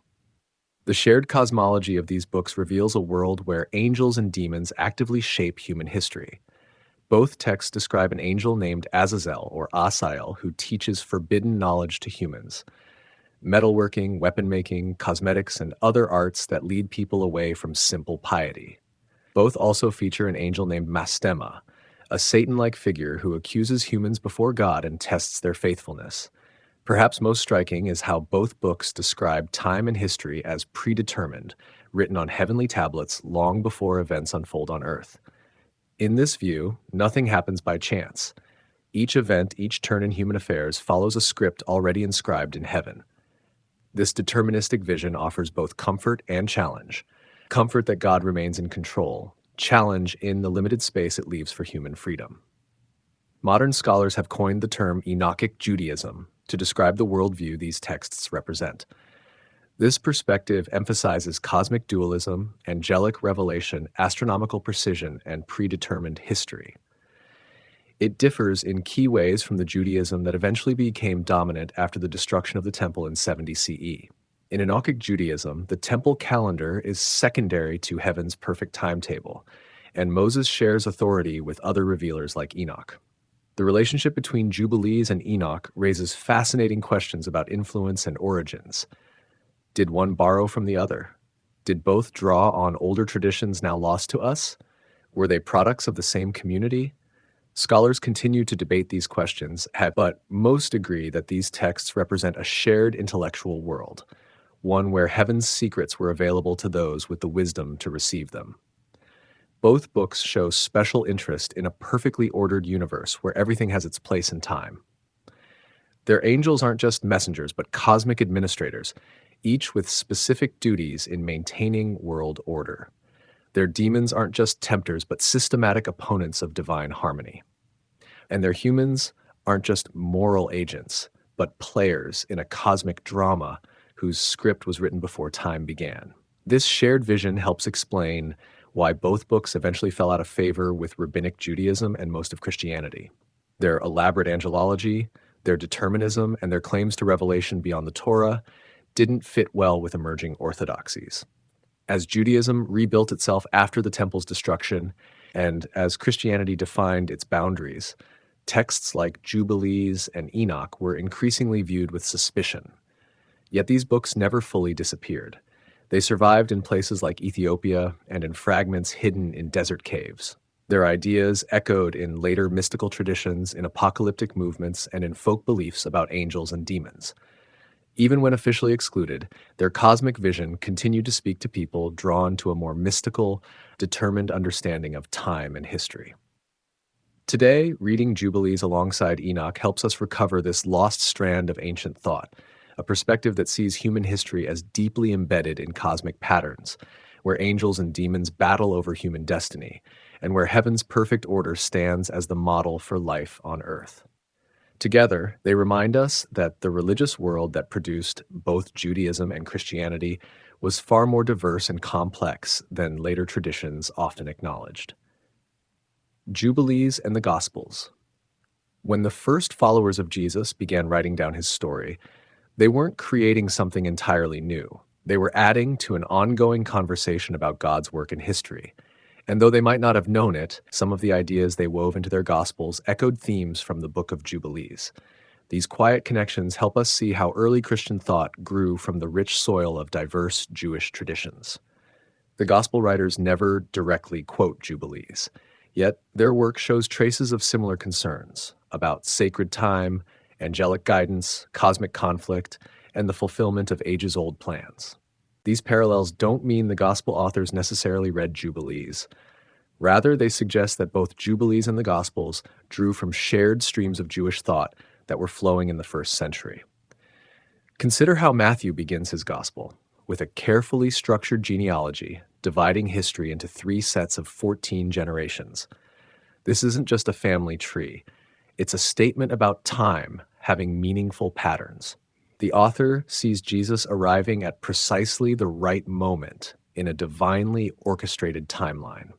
This concern with sacred chronology feels very much like Jubilees, where every significant event happens at its appointed time according to heaven's calendar. Luke's gospel opens with angelic announcements to Zechariah and Mary, heavenly messengers bringing news of divine plans unfolding. Throughout Luke, angels appear at pivotal moments, guiding, revealing, protecting. This robust angelology, where heavenly beings actively participate in human affairs, mirrors Jubilee's world where angels constantly oversee earthly events. Perhaps the most striking parallel comes in the temptation narratives found in Matthew and Luke. Here, Jesus is led into the wilderness to be tempted by Satan, or as some manuscripts put it, the tempter. In Jubilees, the chief adversary isn't named Satan, but Mastema, a figure who tests humans and acts as their accuser before God. Both texts present a vision of cosmic testing, where faithfulness must be proven through resistance to powerful temptation. The Gospel of John opens with a prologue about the word, logos, that existed in the beginning and through which all things were made. While this has clear connections to Greek philosophy, it also resonates with Jubilee's description of creation through divine speech and its interest in what existed before the physical world. Both texts look beyond Genesis to what came before, in the beginning. Jesus' arguments about Sabbath observance in the Gospels take on new depth when read alongside Jubilees. When he says the Sabbath was made for man, not man for the Sabbath, he's engaging with debates about Sabbath strictness that were already happening in texts like Jubilees, which has some of the most detailed Sabbath regulations in ancient Jewish literature. The Gospel portrayals of Jesus celebrating Jewish festivals, Passover, tabernacles, dedication, show him engaging with the sacred calendar that was so central to Jubilees.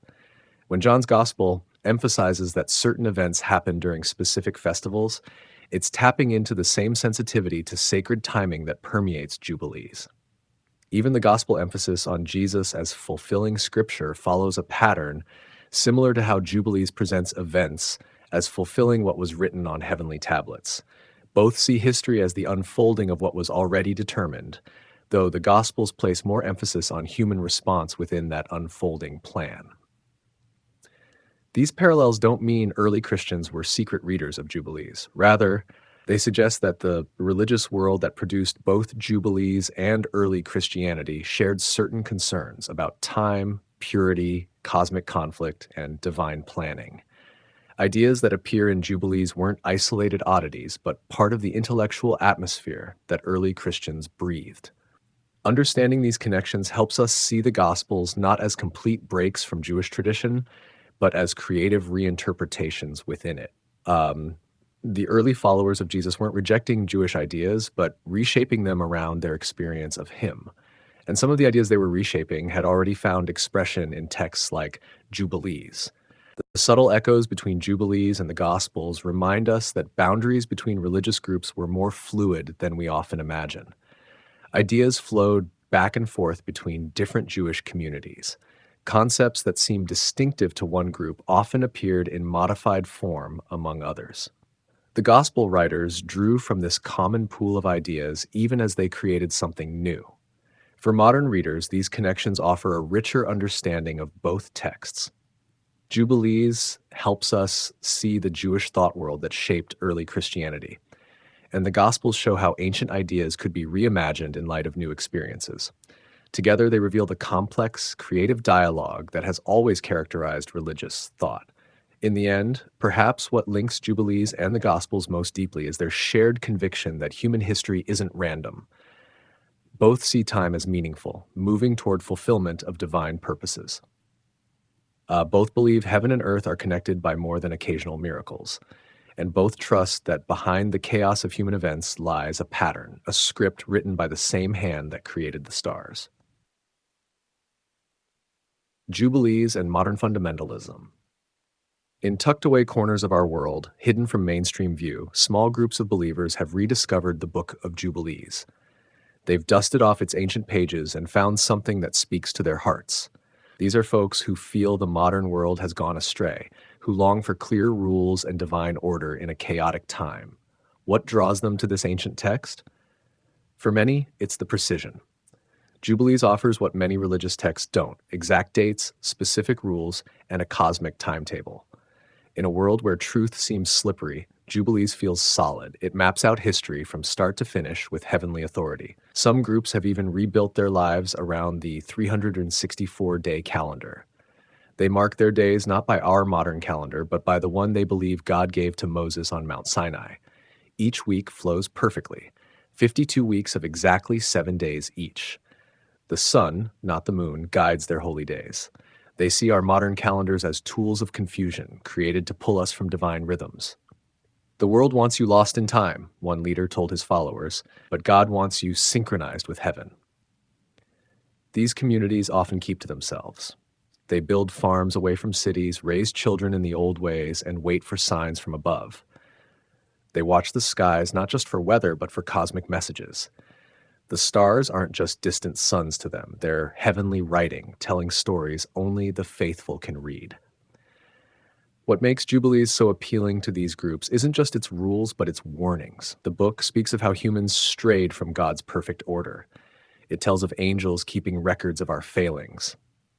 For those who feel the modern world has fallen from grace, these passages ring true. Some communities take this further, seeing hidden patterns in world events that match Jubilees' prophecies. Wars, disasters, and social changes aren't random to them, but follow the script written ages ago. They track these events, noting how they align with the book's timeline. Each match strengthens their faith. The internet has helped these groups find each other. Once isolated, they now share interpretations and insights across continents.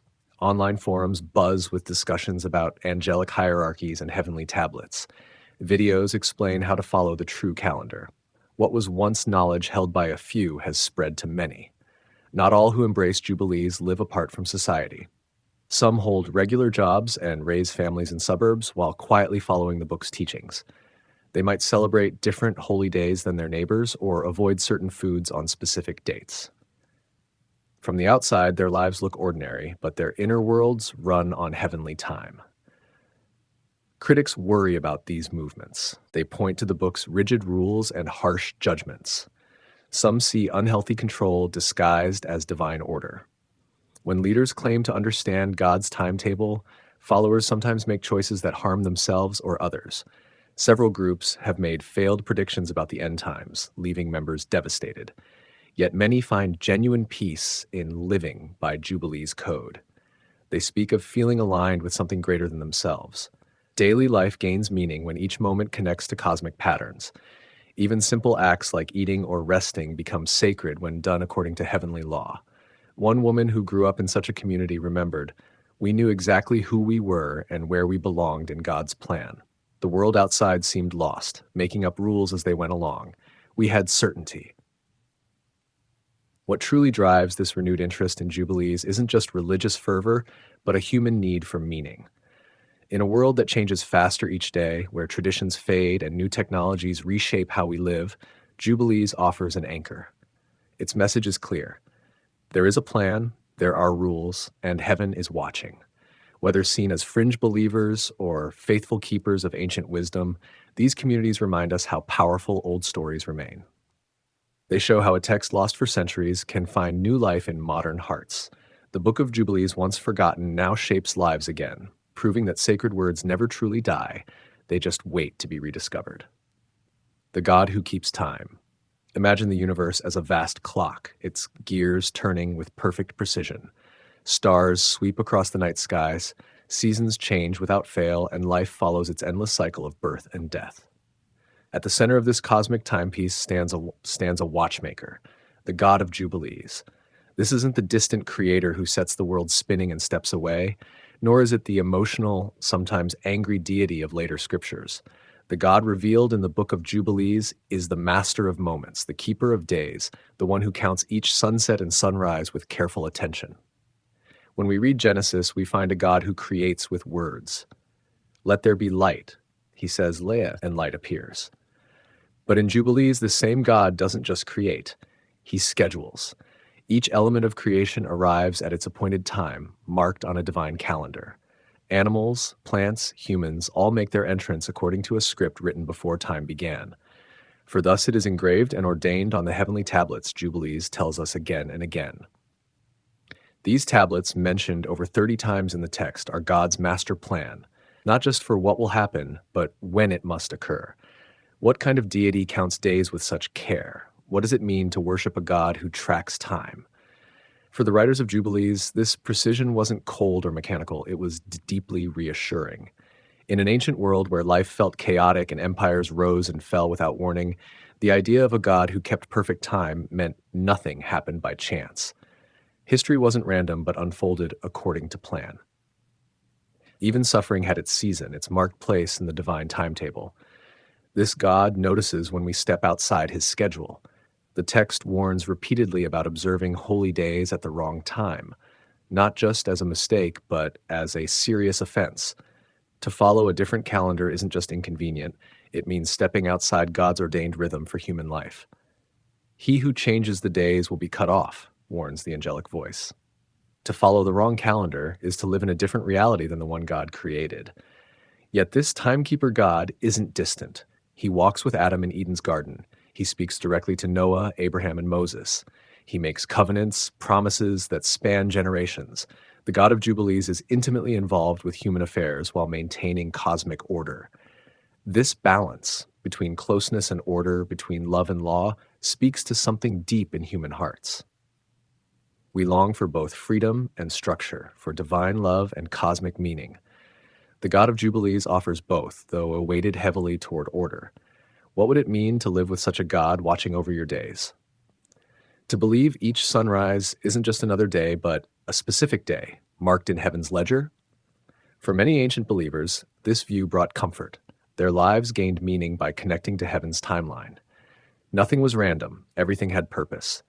Even today, many find peace in structured religious time. The call to prayer 5 times daily, the Sabbath rest, the yearly round of holy days, these practices connect human lives to something greater. They transform ordinary moments into sacred time. The modern world often tells us time is money, something to spend or save, to use efficiently. We race against the clock, trying to pack more into each hour. Jubilees offers a different vision, time as a gift, a creation as precious as the earth itself. Each day follows divine design. Perhaps that's why this ancient vision still speaks to us. In our rushed lives, the idea of divine order brings comfort. The God who counts days reminds us each moment matters. Whether we believe in heavenly tablets or not, this message touches something in our souls. The ticking clock, the changing seasons, the rhythm of breath, all hint at patterns beyond our making. The Book of Jubilees simply gives these patterns a name, a purpose, and places them in the hands of a God who not only creates but keeps perfect time. The angels are watching. Look up at the sky tonight. According to the Book of Jubilees, you're not alone in your watching.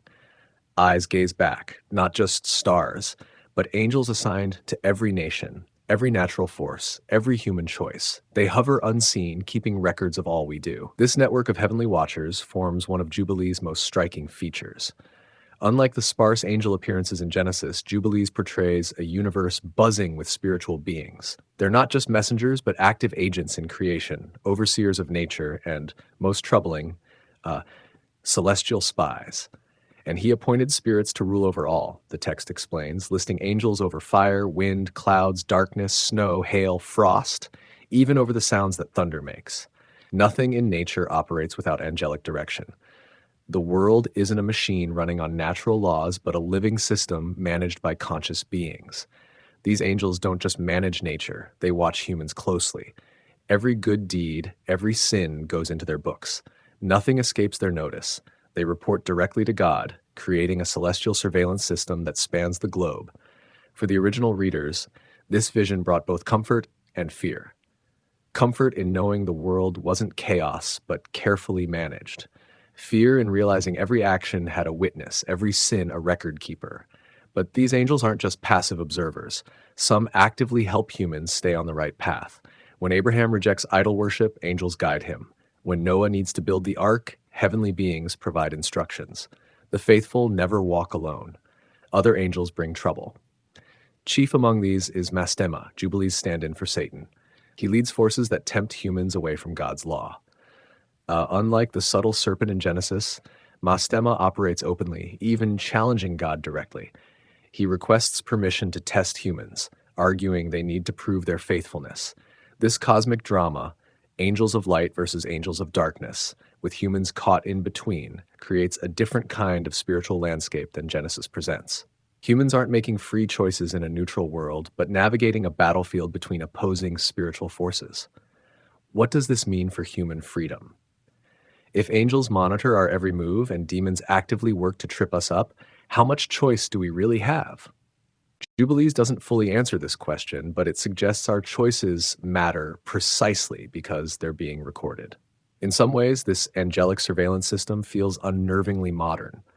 We live in a world of security cameras and internet tracking and data collection. Our phones log our movements. Our online activities generate profiles. Privacy feels increasingly rare. Jubilees described a watched world thousands of years before technology made it possible. Some scholars see this emphasis on angelic watching as a tool for social control. If people believe invisible beings record their every action, they might behave better even when human authorities aren't watching. The angels become the ultimate enforcement mechanism for religious law, more effective than any human police force. This interpretation views Jubilees as somewhat dystopian, a world where freedom shrinks under constant observation. The heavenly tablets don't just record history, they control it. Humans become actors following a script rather than writers of their own stories. Yet many believers find comfort in this vision. The angels aren't just watching to catch mistakes, but to guide and protect. Their presence means we're never truly alone, never forgotten by heaven. Even in our darkest moments, celestial beings stand nearby, ready to help if we ask. The angels of the presence and the angels of sanctification, Jubilee's highest angelic orders, don't just record human failings, but human prayers. They carry our hopes heavenward, ensuring God hears every whispered request. This balance between comfort and control, between guidance and surveillance, gives Jubilees its unique spiritual flavor. Its universe feels more crowded than Genesis, more structured, more watched. Whether this vision brings peace or anxiety depends largely on how we feel about being seen. In our age of privacy concerns and data collection, perhaps Jubilees speaks with new relevance. Its message, that nothing is truly hidden, that our actions have witnesses, might serve as either warning or comfort. The angels are watching.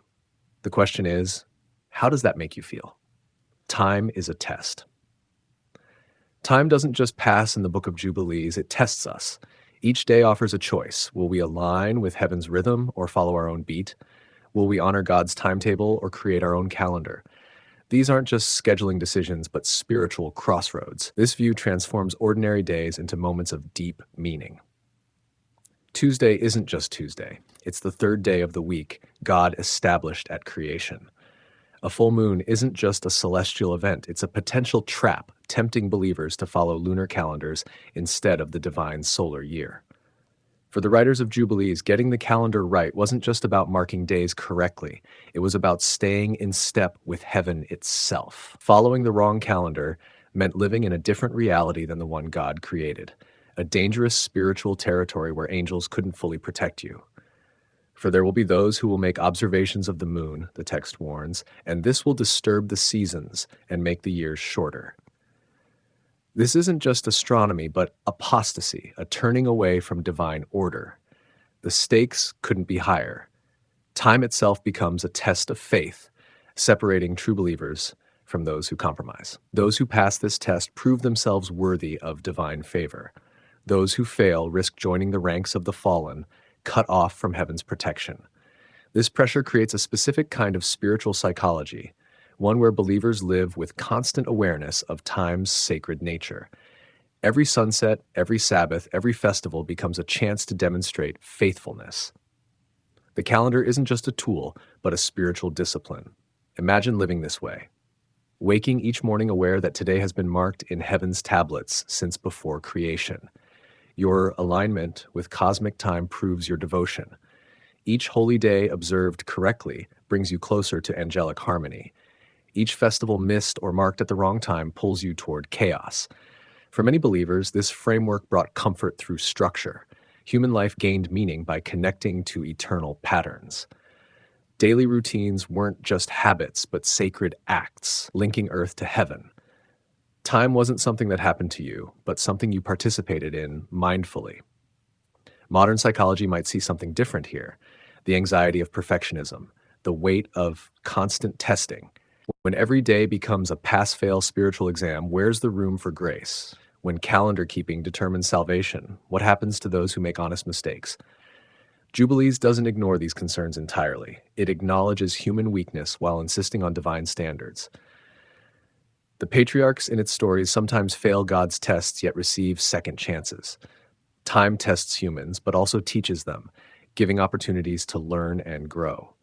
This tension between rigid cosmic order and human frailty gives Jubilees its unique spiritual flavor. It offers both the comfort of divine structure and the challenge of living up to it. Time becomes both gift and burden, both blessing and trial. Perhaps that's why the book resonated with communities feeling pressured by outside cultures. For Jews living under Greek or Roman influence where foreign calendars threatened traditional practices, Jubilees offered cosmic reassurance. Their calendar wasn't just one option among many, but heaven's own rhythm.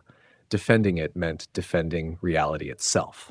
Many spiritual traditions share this view of time as a testing ground. From Buddhist mindfulness to Muslim prayer schedules, from Jewish Sabbath observance to Christian liturgical years, religious time creates space for spiritual growth. These practices transform clock time into soul time, turning passing hours into opportunities for transformation. The Book of Jubilees simply takes this common insight to cosmic levels. Time doesn't just test our attention or discipline, but our very place in God's order. Each tick of the clock becomes a heartbeat of faith. Whether we share this exact view or not, Jubilees reminds us that how we spend our days matters deeply. Time isn't just something that passes, but something we can fill with meaning. Each moment offers choices that shape who we become. In a world obsessed with saving time, spending time, and killing time, Jubilees suggests something different: sanctifying time, making each day count not by what we accomplish, but by how we align with something greater than ourselves. What if Jubilees was right? The sun slips below the horizon, marking another day complete. According to the Book of Jubilees, this sunset isn't just a natural event, but a turning page in heaven's cosmic calendar. Another day recorded, another step closer to the end of time's great story. We've journeyed far with this ancient text, exploring its strange angels, its precise timelines, its vision of a universe run like perfect clockwork. Now we reach the moment for quiet reflection. What if Jubilees was right?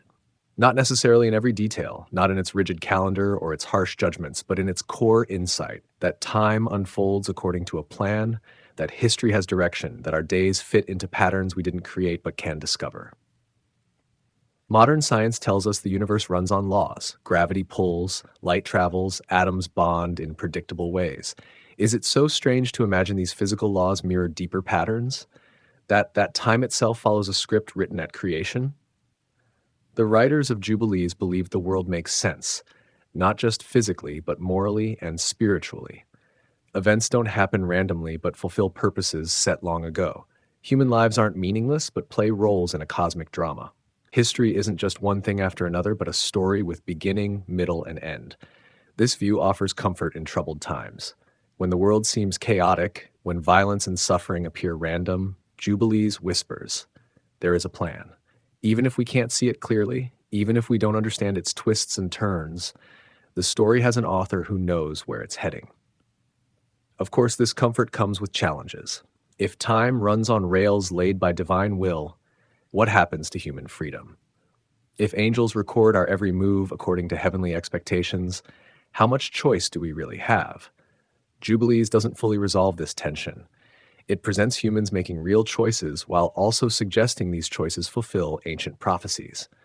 Free will and divine plan somehow coexist, though the book leans heavily toward destiny over freedom. Perhaps the question isn't whether time follows a script, but who wrote it, and how flexible that script might be. Even if patterns exist, perhaps they allow for improvisation, for surprising turns, for human creativity within cosmic structure. Many modern believers find middle ground here. They see God setting broader patterns while leaving room for human choices. They believe time has direction without determining every detail. The future holds both certainty and surprise, divine promises that will come true through unpredictable human actions. What might we gain by taking Jubilees seriously, even if not literally? Perhaps a deeper sense of meaning in ordinary moments. Perhaps greater patience when life seems random or unfair. Perhaps hope that scattered events will eventually reveal their purpose, like puzzle pieces forming a picture we couldn't see while placing them. The book also challenges our modern attitude toward time. We treat time as a resource to use efficiently, a commodity to save or spend. Jubilees suggests time is neither a resource nor a commodity, but a revelation, each moment unveiling something about reality's true nature. This view transforms how we live our days. Monday morning traffic isn't just wasted time, but part of a pattern with meaning. A child's birthday isn't just another year past, but a marker in cosmic time. Every sunset, every season connects to rhythms established at creation. Whether we embrace Jubilees fully or hold it at a thoughtful distance, its vision reminds us of questions worth asking. Does history have direction? Do patterns exist beyond what we create? Does time reveal something greater than itself? These questions matter not just for religious believers, but for everyone who seeks meaning in life's flow. They touch our deepest human concerns, where we came from, where we're going, and whether our brief lives connect to something lasting. Perhaps that's why Jubilees survived when so many ancient texts disappeared. Its vision speaks to something we still hunger for, assurance that our days matter, that time leads somewhere, that behind the world's chaos lies meaning. The sun will rise tomorrow, continuing the cycle Jubilees claimed was established at creation. As it does, perhaps we might pause to consider, what if this ancient book glimpsed something true about time's deeper nature? What if our days unfold not just by chance, but as part of a story written in the stars? Maybe the real question isn't what Jubilees got wrong, but what it got too right.